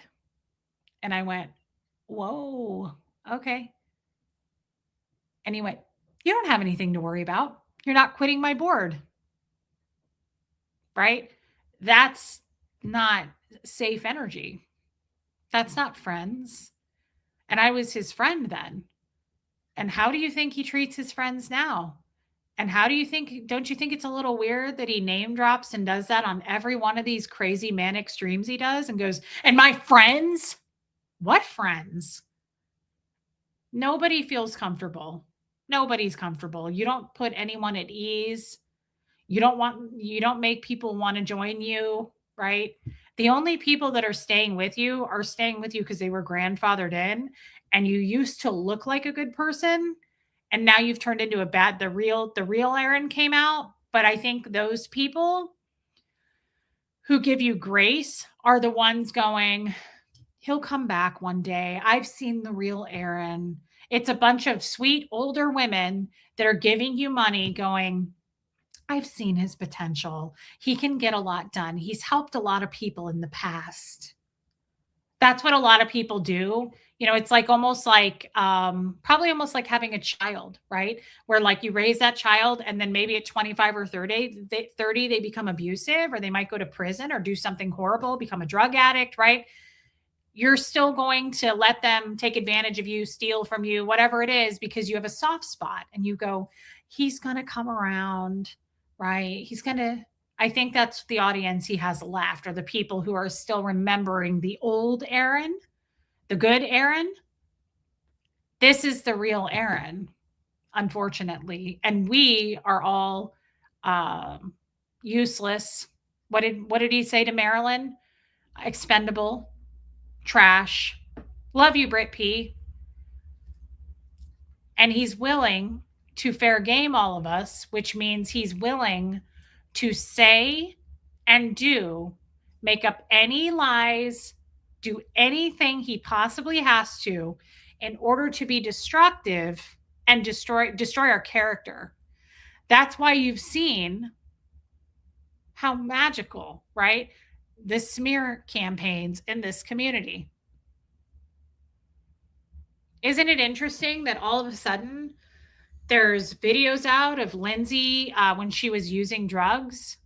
Isn't it interesting that all of a sudden, like Lindsay's this terrible person, and here she is with her record? That's not manipulation to throw that out there to try to poison the community and plant seeds of doubt. It's called a smear campaign. Isn't it interesting that last night he just had to get his little dig in and call Tommy a rapist? Isn't it interesting that he called Liz Gale's husband a rapist? Do you see a pattern here? Do you know what that means? That's called fair gaming. That is classic L. Ron Hubbard. Do and say whatever you have to do to destroy this person. Attack, never defend. Always attack, never defend. Make up the worst possible lies you can in order to get them fired from their jobs, exiled from their community, divorced, kicked out of where they live. That is exactly what L. Ron Hubbard said to do to destroy a person's whole reputation and character. Isn't that interesting that suddenly Liz Gale's husband and Tommy Scoville are just, we just throw around the word rapist?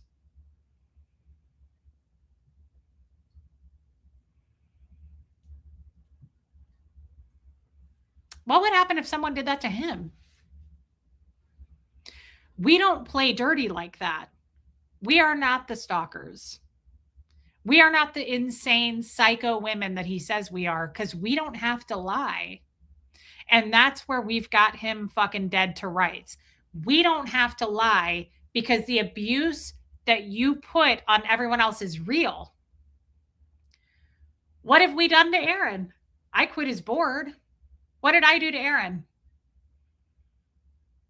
But no, he has to fight dirty. And like a Scientologist, true to the fair gaming policy, we're going to throw around the word rapist like it's candy. That is the most damaging thing you can say about a person if they actually aren't a rapist. That is a disgusting thing to do and say because there are real rapists out there, right? And there are real people who have been raped. And for you to so cavalier just throw out because you're a big man with a big channel that people are rapists. Do you see what that does? Do you see how that goes back on you? It comes right back into your face. We see you. We know Tommy's not a rapist. We know Liz Gale's husband is not. He's not even on the internet. I know he's being sued for saying that. This is classic Aaron Smith Levin. This is the fair game policy. Always attack, never defend, and do anything you possibly can to destroy their reputation, to get everybody to hate them, to get them exiled and kicked out of the community. Do you guys really think he's done? He's just getting started. And do you know why he won't stop? Do you know why he was so excited? This is the real Aaron. These are the real streams he enjoys. And he's going to get good clicks and views on it. Do you know why he won't stop? He's very terrified of women, but he thinks it makes him God. He thinks it puts him in control. He thinks you guys really believe the bullshit. If Marilyn Honig can see the light, you don't have a lot of prayers left, pal. If Marilyn Honig is going to step away, she was probably your closest person.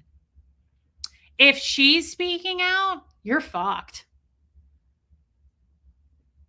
That's all we're doing is speaking out. But we're crazy stalkers. Sadie, thank you so much. And I love you too. Thank you for the super sticker, Sadie. It's really supportive. He has nowhere to go at this point. He has nowhere to hide. We are all speaking out. Is Tori crazy? Laura FM is nuts? Remember when Jenna was nuts? Remember when you painted Jenna as a psycho stalker? We've seen this movie before. You got nowhere to go. We're just a bunch of crazy women. The problem with that is women don't like that. We don't like that. You know what? When we start dating someone and the first thing he says is, my ex is nuts. Red flag. Bye. Huge red flag. If you start dating a guy and he goes, oh, my ex is a psycho. Bye. Hey, Bunny Fufu. That's code for I'm a raging fucking narcissist. No, Dustin, he was never convicted of it. I'm a raging narcissist and I'm in control and I have to control the narrative and that bitch is crazy. I didn't do anything wrong. Yeah, we've heard that before. Right. Never like, what did you do to make her crazy? I have met so many men who literally are like, my ex is nuts. She's insane. She's crazy. That's a really bad thing to say. Women don't like that. We don't like that. We see through that. That's a raging red flag. That tells us pretty much everything we need to know, that you're going to blame the other person for everything and just wrap it up with a bow and call it crazy. And you didn't do anything. It just happened to you. You just happen to be the common denominator with all these crazy ex women that you were with. That's what you're trying to do? All right. I don't think it's going to work. I don't think it's going to have the effect you think it will. Hey, Ree. And again, I ask, if you had nothing to do with this, if this is all just happening to you, why did you force Marilyn to try to handle Kelly? Why did you force George to disconnect from Marilyn? Why did you disconnect from Kelly? Why did you ask Tori why she's working with the enemy when she was live with me? Because you were that out of control that you had to text her while we were live. That couldn't even wait. You couldn't even have a conversation with her the next day. You had to text her while we were live because you were so pissed. If you're not trying to control the narrative, why did you make Tori and Jenna disconnect? I'm just curious. Why? Why all of these things? If you're not trying to control the narrative, why did you force Marilyn to block a person in her chat who was also in Nora's chat, an ex-Scientologist? She didn't name who they were, but Marilyn said that today. Aaron, hey Mandy, forced Marilyn to get rid of a person who wasn't causing problems in her chat because that person was also in Nora's chat. Why did you do that? If you're not trying to control people, why'd you do that? Why does it matter to you? It has nothing to do with your channel.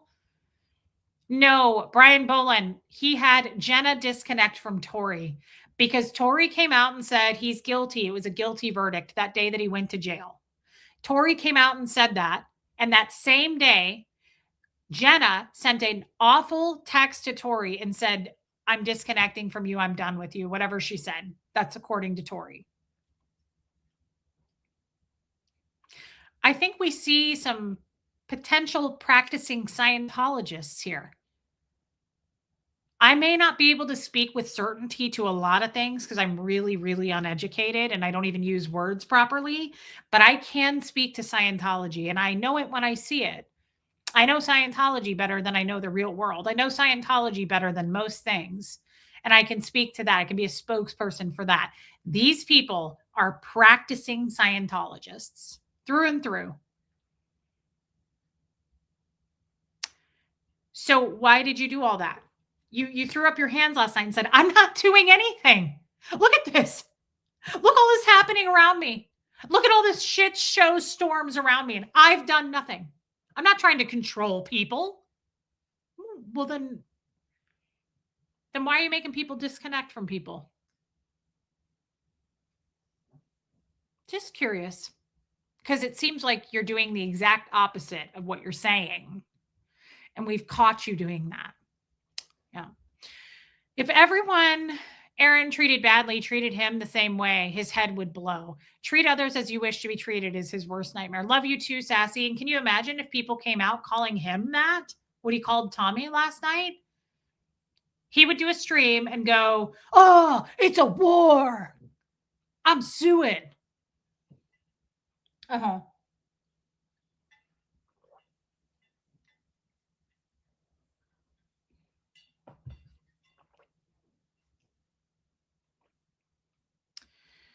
Reese, ask the question. What's the question? What do you mean? I never sexually made a pass at him. That doesn't even make sense. Why even say that? So many stupid lies. He makes up lies all the time. That's the only way Aaron thinks that he's going to get out of this.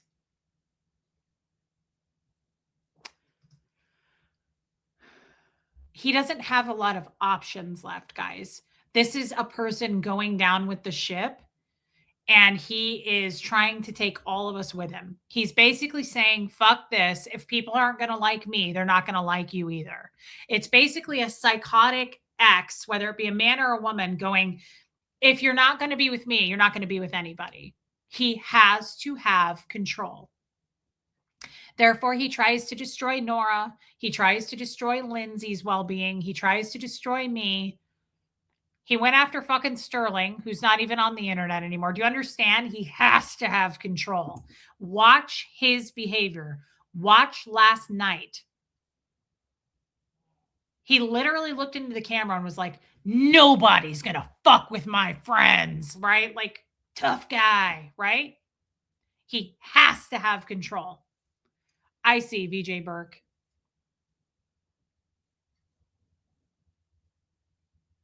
None of us are trying to, by the way, get control. Do you notice that? Do you notice that none of us are falsely calling people rapists that he hangs out with to try to get you to see that he's evil? Do you see that we're not making up stories to try to get you away from him? Do you see that we're not saying, don't give him any money? Do you see how he calls us grifters, liars, stalkers? He's real good with labeling shit. That's so propaganda, right? He did it over and over and over last night. Stalkers, they're stalkers, these fucking stalkers. I'm going to call them out. Stalkers and big talkers. You're not fooling anyone anymore. Too much has happened. I've only been in the game for 3 years, guys. 3 years. And look at the destruction this man has created. And he's still out here trying to look like he's a fucking saint. It's crazy, but it's not that crazy if you know he's going down and he's just trying to save himself, and there is no saving. Nobody's going to save him. Yes, Glinda the Great. But throwing around calling someone a rapist if they're not. Yeah, and he called my ex-husband, he literally called Jeff the victim. That was told you a lot. That's very telling. But throwing around something that serious tells you a lot right there that you're not to be trusted. If you publicly call somebody a rapist and just loosely use that term, that tells me what a liar you are right there. If you're willing to try to destroy someone and he called Liz Gale's husband a rapist. That is so damaging and so destructive that he's suing, by the way, for that. Liz Gale's husband is suing Aaron for that, as he should. But to just throw those words around tells us the fucking stunted, emotionally stunted 3-year-old that you are. You have to lie with major, major accusations like that in order to try to get people to believe and follow you. That's your angle. You're going to throw around major fucking major. I mean, it's just, I can't think of anything worse to call someone a rapist. That's telling. If that's your best angle to try to get people to believe and follow you, that's easily disproven. Neither one of those guys have rape anywhere on their records. Hey, Lady Jane out. Nowhere. You won't find it. And you can't walk that back. You can't be like, oh, whoops, I was mistaken. It tells you so much. It's very telling. I haven't been on in ages. I'm heartsick. This is happening. It's a bit much for sure. Please stay strong. Your skin looks amazing. It looks really dewy, like shiny, like a soul food cook. Thank you, Trisha K. And it's good to see you. Thank you. I'll just accept your compliment instead of rejecting it. I'm trying to work on that. He's a sexual abuser, in my opinion. He has daughters, and I hope they see how men should never treat a woman. Yeah, that's a great point from our good friend Brian, one of our few men in the chat. That's a great point as well. Can you imagine? He has 3 daughters and a wife. I think that's a terrible, terrible example to set. He's pure destruction. I made a comment a couple weeks ago, and what I love about your humor is that your humor makes you unique to who you are. It's helped me listen to your channel when I'm having a bad day. Thank you. Wow. I love that, Sadie. Thank you again for your super sticker earlier. That's so nice of you, babe. Reese ignores me, but why is she ignoring you and this concern? Chewini love, I don't know what you're talking about. I don't ignore you hardly ever. And when I do, I agree. Third Eye Opens right. When I get into something intense like this, I rarely address the chat because otherwise I will get distracted and start. If I'm trying to make a point about something and then I click on everything like I normally do, it throws me off. And then I go, what was I just saying? That's all. This is just kind of a different stream where I'm addressing and I'm trying to keep what I'm thinking about relevant. Is he losing subs? I couldn't tell you. I don't know. And Shawini, go ahead and put it back up and I'll look for you. Amy M, thank you. That's very kind. If he would shut up and focus on Scientology, maybe I could understand. Even if he shuts up at this point and focuses on Scientology, he's never going to be able to pull the nose back up. He's never going to be able to go back to where he was. He has done way too much damage. He can't rebrand. There's no coming back, right? From anything he's done.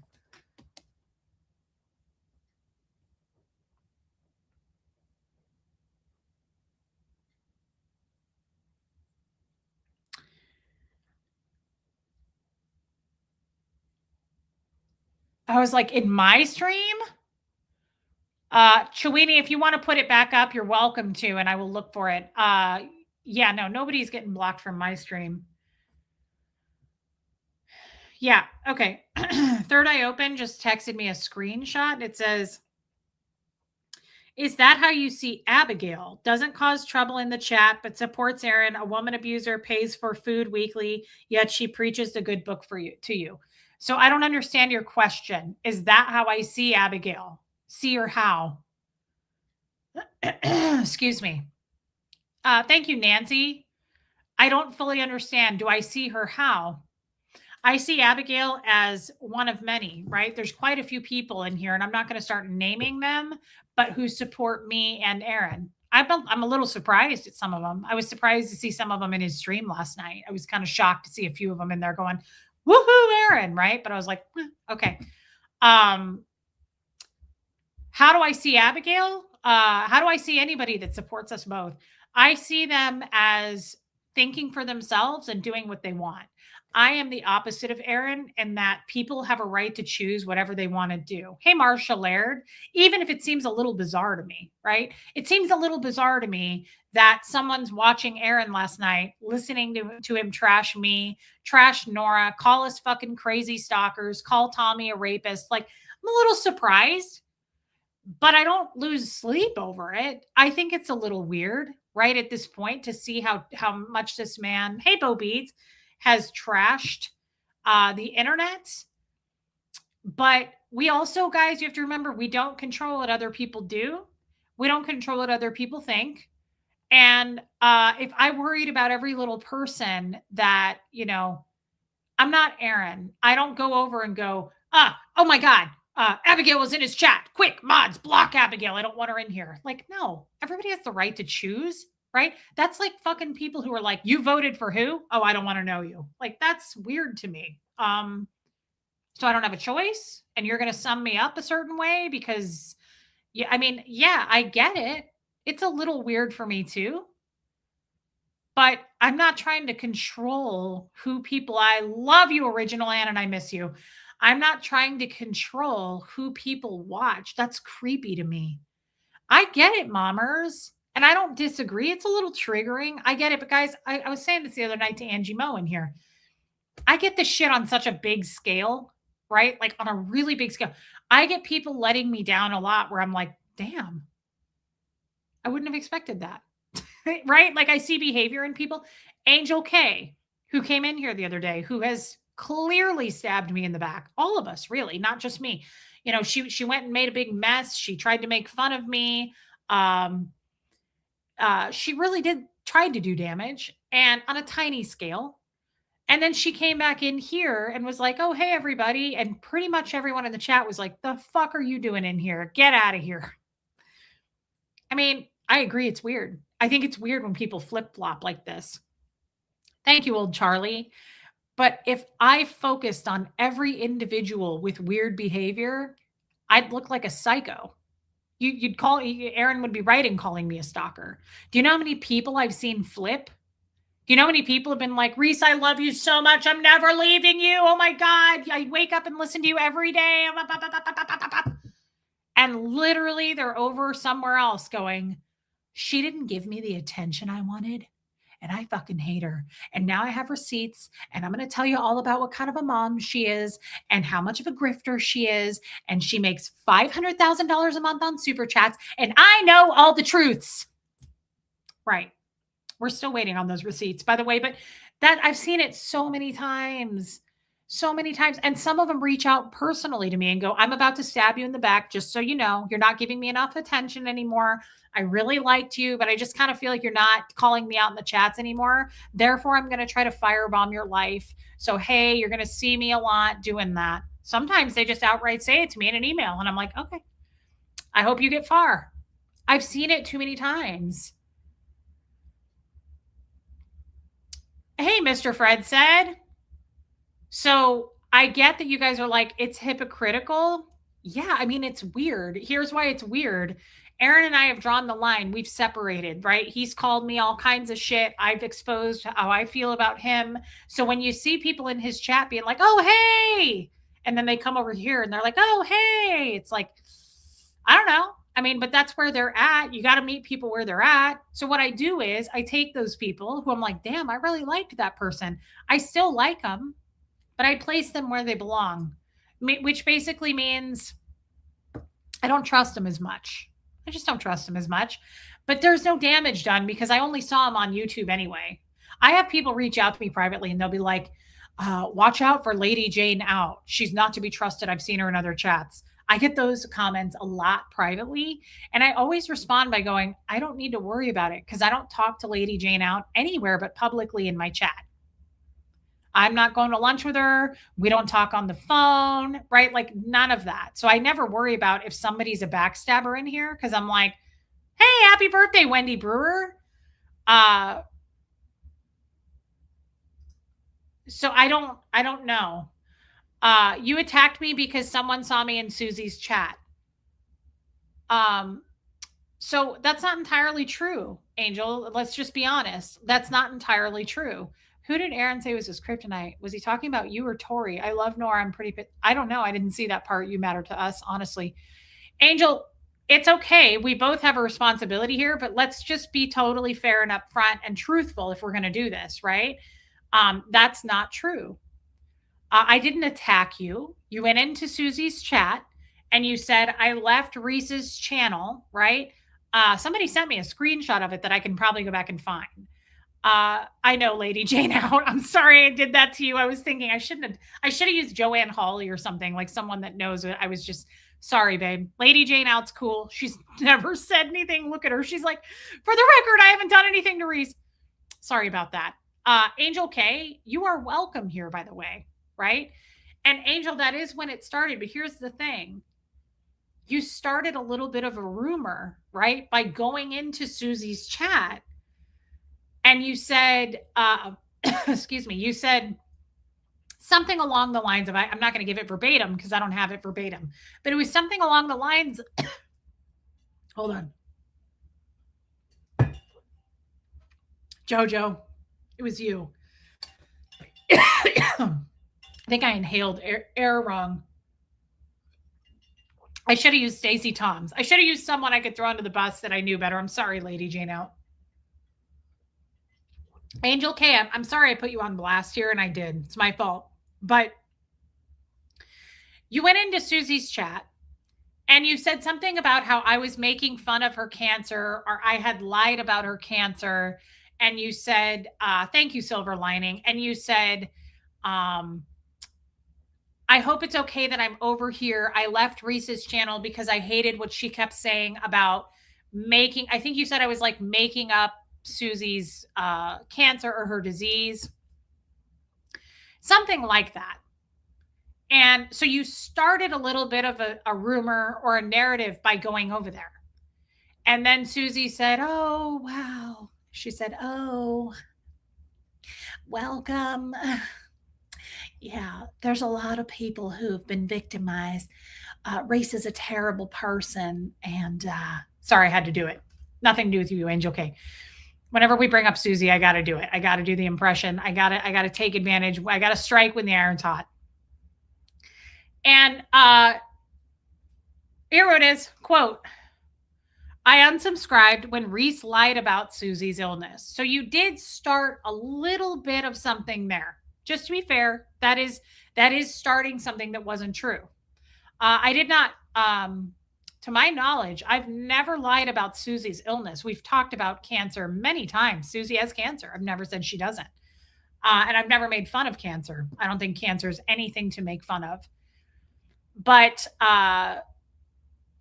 Stacey Thompson. But that's how it all started, Angel, is kind of out of nowhere. You didn't reach out to me first, right? We spent days together last year over my birthday, right? So you knew my phone number. You didn't ever reach out. This is what everybody does, to be fair, Angel. I don't want to put you on blast because everybody has the ability to reach out to me, especially if you have my phone number like you did. But you can also, right? You can reach out. And instead, you chose to go over to her chat and go, I'm here because Reese does this. And that's where that all starts with the Keelas, the Susies, the Jimenez, right? All those people had the ability to reach out, but instead, they took to the internet to get attention, right? And go, Reese did this, this happened to me, right? I get it. People do it all the time. I'm happy to be your fucking punching bag. Um, and then you said, yeah, that you were doing a psychological assessment on me, which I'm not going to lie, made my butthole pucker a little bit. It was a little bit uncomfortable because you were like, I was luring you into a trap. My husband's not who I said, and none of the story was true. I'm actually like a psychologist that's been studying you, Reese. And I was like, okay, that's different. That's one way to live your life. And I thought it was interesting. Um, but anyway, the point is, Angel, you're welcome here, right? I don't need an apology. I don't need anything because this is very, very, very much a big part of my life these days, right? This is someone who used to like me one day and decides the next day, I don't really like her anymore. And I think I'm going to go into Cults to Consciousness chat where Reese did a stream, and I'm going to be Jimena and I'm going to be Susie Oberhor. And I'm going to say, Reese got 6 people into an ER trying to get them to commit suicide. That's what those women went in and said. Never happened, not true. But I think I'm mad at Reese enough that I'm going to go make up like massive lies to get attention. Happens all the time, right? I wish I got a super chat for every time it happened, to be honest, because I'd probably make that 500,000 a month that they say I do. Why wouldn't you call Reese a friend and ask her as a friend and ask her why if she did that? Yeah, that's my only thing is that was what I questioned too. Is I thought if you really think that I did that, why did you go in there and basically play both sides, right? And go, I hope it's okay that I'm here, but I'm here because Reese did this. Like, why didn't you just call? Why didn't you just text? Why didn't you go, hey Reese, that was shitty. I wish you wouldn't have done that. That's what friends do, right? I don't want a bunch of yes friends. I'm fine with being corrected. Don't talk to me like a 2-year old, right? But otherwise, I'm totally fine with being corrected. I was in Scientology, I got corrected all the time. And I'm also not always right, right? I'm totally happy to be wrong and I'm happy to apologize. But this is my life now where people take it upon themselves to go, I thought I liked you, but not only do I not like you anymore, I'm going to try to destroy your reputation and lie all about everything on the internet about you. That's what people do. I didn't want to be in her chat if I wasn't wanted. That's why. Whose chat? Mine or Susie Oberhor's? You're welcome here, Angel, because here's the thing. This happens to me so much anymore that come back. Come back. I don't need an apology. People are welcome to come back. Do you know how many people have come in here and gone, sorry, I fucking went with the haters for a minute. I decided I like you again. I'm like, hey, well, welcome. Like, no questions asked. Because I expect people to pull the rug out and hate me and decide to go on a hate campaign. I expect it. I wake up every day expecting it. You're mistaking Reese for Aaron. Question, Miss Moonfire. The other day on your stream, you said Aaron will lie and make up stories. Is he accusing Nora of a lot of inappropriate things? He is accusing her of it. Are they lies or did she actually do? I don't even know what he's accusing her of, Miss Moonfire. And I think that's a fair question, but it's like when people go into Lindsay and Nora's chat and they're like, did Tommy do this, and this? They're not Tom. She's not Tommy's spokesperson. And I will even do that. I'll say, go ask Tommy. That's something you'd have to ask her. First of all, I don't know what he's accusing her of. And even if I did, I don't know Nora's past well enough to, even if I knew the answer, I wouldn't speak for Nora. Let's put it that way. That's how I want to word that. I don't speak for other people. I try not to. That's Nora has a voice and she's got a big voice. Yeah, Tash Bits. So I would never step into Nora's lane to answer something for her. Of course, Miss Moonfire. I don't think it's fair to do that. Thank you, Penelope Page. I'm just really aware of what people do to me on a regular basis now. And this is not me being like Aaron, right? Like everybody's mean to me. I'm going to go eat some worms. No, no. I could name them. I've got tons of people who loved me until they decided they didn't. And all of a sudden, I was trying to get people to commit suicide. And I was making fun of people's cancer. And boy, there's a lot of things out there on the internet that I've been accused of that are not true, but I don't need to correct that shit. I don't care. Think whatever you want, right? Go hear it again. Um, hey, go the Greek, but then how do you align with someone if you don't know what they have or haven't done? Well, I don't need somebody's rap sheet to be their friend. So I've got a lot of friends, go the Greek, who I don't know their past. I've got 60, 70-year-old friends. I don't know what they did in their 20s. I don't need to know. That's kind of a little over the top for me. I don't want to be someone's friend and go, "So tell me everything you've done so that I can know whether or not I want to align with you." I align with people because if I know their heart, I know their vibe, it works for me, right? I allow people into my life who have a bad rap sheet, who made mistakes. Those are the people honestly I would prefer to be around. It wasn't a big deal. I left quietly and you took it way too far and said, so I reacted. Okay, well, I apologize, Angel. I apologize that I took it way too far. I just called what I saw. Um, when I saw you going into her chat, that was a lie, right? Like you were doing something. I want to say behind my back, but you didn't have to call me. It's you chose not to, and that's okay too. Uh, but I guess I reacted to what you said. And then I saw you going over calling me Mud Flaps Marisa in Marilyn's chat and Goot Juice Hot Sauce's chat. I saw you doing that. So it just seemed like you flipped, and that's okay. Again, tons of people flip. And that is your choice. Nobody's mad. I'm not mad about it. Then you chose to come back. That's okay too. You made choices. It's okay. I do not hold grudges. I can't. There's no way I could. There's too many people. Um, Gogo says, but you are having their back and using your platform to take up for them. Who is them? If you're talking about like Nora, Lindsay, and Tommy, of course I am. Those are my friends.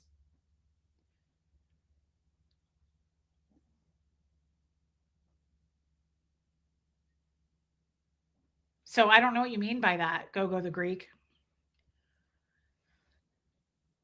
I'm not sure. I mean, I'm waiting for an answer. I don't know. I'm not sure that I fully. Lindsay, am I cutting into your time? I'm really sorry. I don't. I guess I'm not sure what you're referring to that I take up for them. If you noticed, I don't know if you just got here, but in the stream, I even took up for Marilyn today. I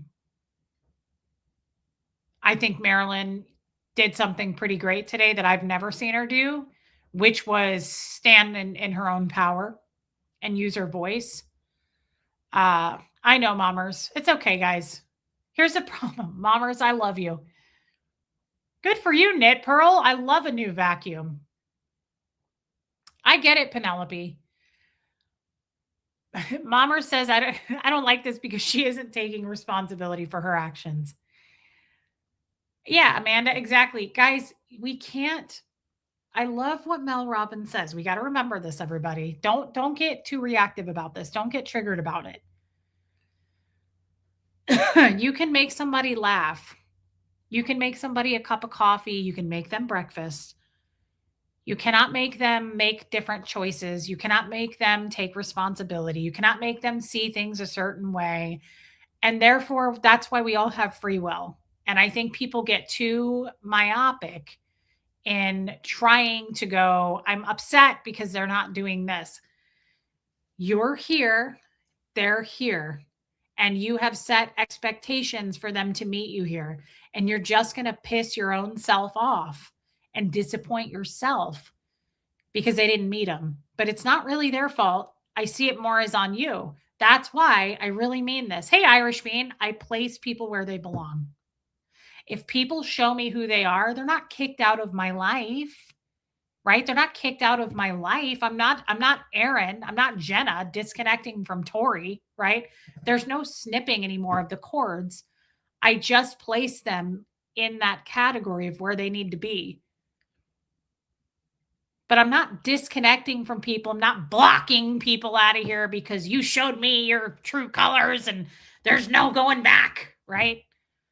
I don't do that anymore. I just go, all right, you fucked up. You made a mistake. I also had something to do with it. I apologize for my part. I'm sorry I hurt your feelings for sure, Angel. I never intended to do that. I reacted to what I saw and I probably overreacted. But the fact of the matter is, guys, when people let me down, I just go, okay. Because if you do what Mommers just did, which Mommers, you weren't wrong doing that, but like people get upset that they got let down, right? They expected you to be here and you didn't meet those expectations. I've just learned, like, I just, this happened to me in therapy yesterday, and then I'll leave. I'm sorry, Lindsay. Please hit subscribe while you're here. Yeah, Angel, thank you. You don't need to apologize, but I appreciate it. Something happened with one of my family members. Hey, Heather Rhodes, I'm not going to give the situation. I bitched at my therapist yesterday about it. I was like, I'm so pissed because these are the things in therapy I can't talk about here because I want to, but I would get so much hate for it, right? Like, I don't want to do that. And I also don't believe in, hey, Fairy. It's like when Sterling got attacked and Sterling's mom, Biddy, got attacked by Aaron and Jenna. I love you, mommers. I love your heart. Sterling and, or Jenna is Sterling's sister. When Aaron and Jenna attacked Sterling and their mom, Biddy, I was like, that's some low class shit. They're not even on the internet. They can't even defend themselves if they wanted to.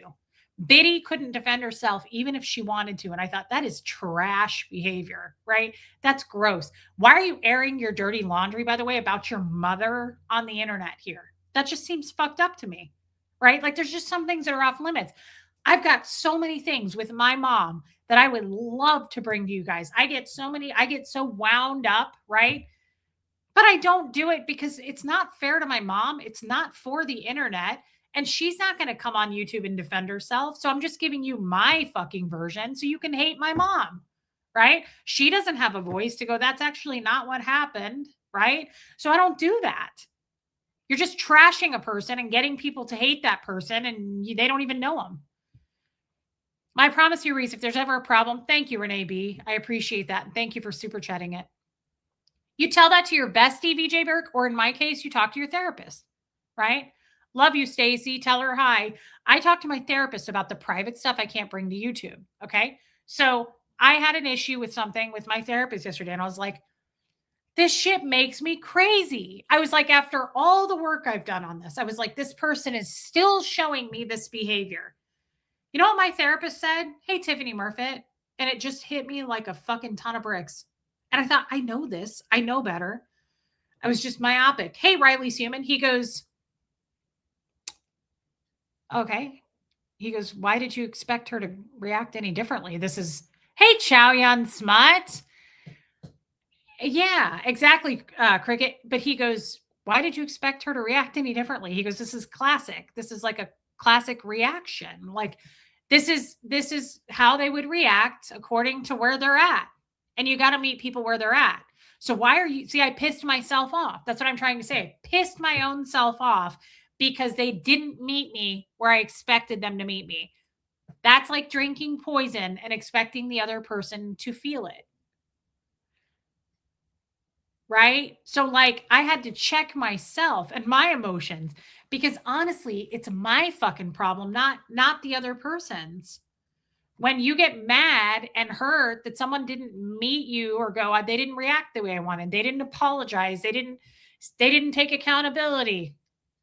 That's kind of on you because you can make someone a cup of coffee, you can make them laugh, you can't make them see the light. Amanda, I don't. So I am trying to get much better at that. I don't let people let me down when they show me a disappointment. And I know I show people disappointments. So you also got to give grace, right? We're all human here. Okay. We're just trying to make it in daily life. Just put them where they belong. Just take them off of that high shelf and go, okay, they kind of showed me a little bit of who they were. I'm a little concerned about it. It's a little sketch. Okay. It's a little, I don't know how I feel right now. So we're going to take them off that high shelf and we're going to put them down here and go, all right, I'm just going to place you where you belong. I'm just going to put you where you belong. You're not kicked out of my life, Tori, right? Like, we're not going to scorch earth and start calling people crazy stalkers, right? We're not going to label it and go nuts. We're just going to quietly shelve them in a different spot and go, okay, until you show me more than this, you're going to stay right here. It's not a punishment. It's quite the opposite. It's good self-awareness. It's good self-care. That's exactly what Nora is doing right now for herself. She's placing herself where she belongs, which is number one, right? She feels herself slipping and she's going, all right, I'm recognizing the behavior and I'm going to place myself where I belong, which is self care and number one. And I love that about Nora. I am her biggest cheerleader. I love that about Nora, right? Because she recognizes it and she goes, I'm going to tap out for a minute. I feel myself slipping. And the days that I don't go live, I skip about 2 to 3 days a month. I really don't like to do more than that. And one of those days is the Zoom call day. So I skip about 2 to 3 days a month. If I skip a day, it's usually exactly what I just said. Hey, Critters Creations, right? It's almost to a T what I just said. I feel myself slipping that day and I go, I can't do this today. Therefore, I'm not going to. Hey, just Joan. Prayers for you. Tomorrow's the day you have a bone marrow biopsy. Okay. I will be thinking about you, my friend. Nora could have put on the gas and monetized it, but she didn't. Exactly. Because she felt herself slipping. I feel myself slipping sometimes and I go, whoa, nope, not doing this. Not going to make a fool of myself and go live because I'm fucking losing it. Hey, Lupita, not going to monetize it, right? Not going to come out being all unstable. After everything I've learned in therapy, now is the time to shine and go self-care at Reese.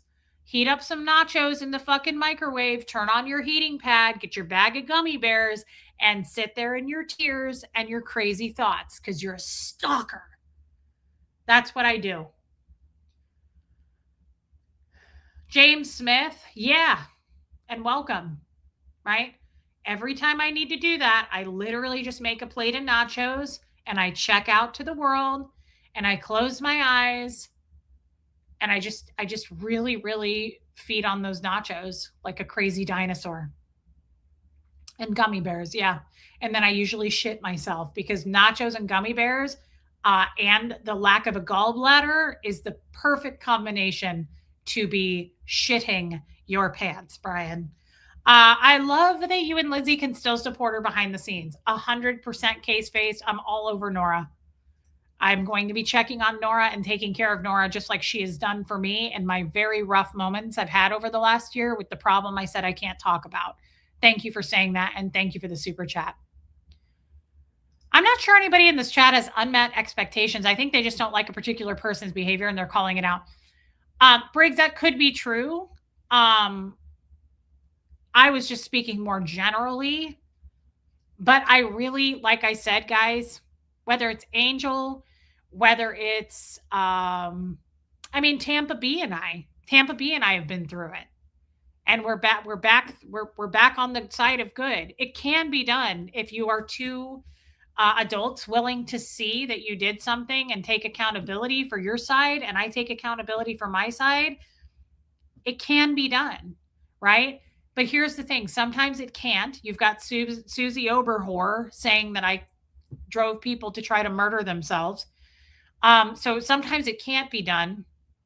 But the thing is like, it happens to me so much, Briggs, that I just can't let myself get too affected by it. We either will or we won't. But I believe that people are in your life for a season, for a lifetime, for a minute, right? I don't, I just, there's way, it's on too big of a scale. There are way too many fucking people at this point that have gone, I really love you and feel connected to you. And the next Tuesday, they're fucking in somebody's chat going, Reese is a terrible mother. Wait till you get the fucking juicy details on this. We'll tell you more about that tonight at 9, right? I don't care anymore. I don't care. It doesn't affect me like it used to. I can't. I can't. It's on too massive of a scale. There's too many flip floppers, and that's okay. Right. And I don't even like calling them out. But I do want to say, speaking of flip floppers, thank you, King's Kid. Love you too, Buffy. Speaking of flip floppers, I really do want to say credit where credit's due. I did it with Goody. Yeah, Bunny Fufu. I did it with Goody, and I'm impressed with Marilyn. Remember when I said a couple weeks ago she hasn't done anything to show me any kind of improvement? How telling that she's been away from Aaron and she's already kind of starting to make sense because she's using her own voice. Yeah, Jojo. I haven't heard from Laura FM, but she was in the chat last night. Thank you, Alicia Johnson. So credit where credit's due. I'm not going to double, triple down like Jenna and Aaron, right? And go, no, we said it, so we have to stick with it. No, I'm impressed by Marilyn, and I hope to see more of that. And I don't mean that in like a condescending way. I really hope that she does whatever she wants to do. I like seeing her be her own woman. It's pretty cool. It's pretty great. I liked it. I liked what I was hearing today. I liked the tone of her voice, and she just seemed different. She just seemed like, I'm going to do my own thing. I don't care. I don't care who follows me. I don't care who leaves. Like, she suddenly really seemed to let that go. And I think that she is also, that power over her has minimized already big time. The power that Aaron had over her, I think she's starting to go, fuck you. I don't care. And that's where I'm at. I don't care. Nobody has power over me and never will. How can you disconnect from Tori? The tides are turning, Nicole Bell. So right now, guys, hit subscribe. Please hit the like button, hit subscribe. But the tides are turning, and I'm just pleading and praying for a ceasefire. Marilyn seems to be chilling out, kind of neutral. Goody's doing his own damn thing, right? Goody's doing the damn thing. Goody's up there like, just like drinking bottles of hot sauce and shit. I'm impressed with your strength and growth, Reese. I struggle when I see people hurt those I love and care for. Me too, Nancy. Jenna Miscavige disconnected from Tori. That's according to Tori. I feel like I've brought that up enough that I need to back up what I'm saying. Oh, hell's bells. Damn it. Let me just show you the proof on that so I don't look like I'm speaking out of where I shouldn't be.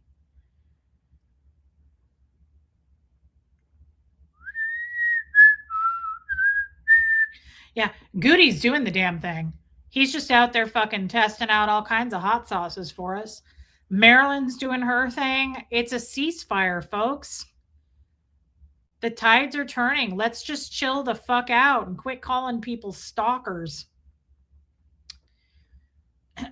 So Tori says, thank you, Laura. Really appreciate it. For the record, Jenna has disconnected from me. This is Tori Magoo. Jenna has disconnected from me. My view is only disconnect if you honestly tried to sort it out. Great thread. P.S. Jenna never tried to sort it out. The judge said to Aaron, guilty, so I posted on Nora's site, guilty, I warned you, boom. Jenna wrote me an awful text saying she's never talking to me again. That is from Tori Magoo 3 days ago.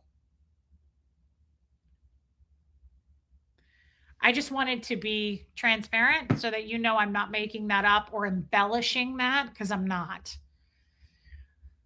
Those guys are still practicing Scientologists. I'm so sorry to let you down.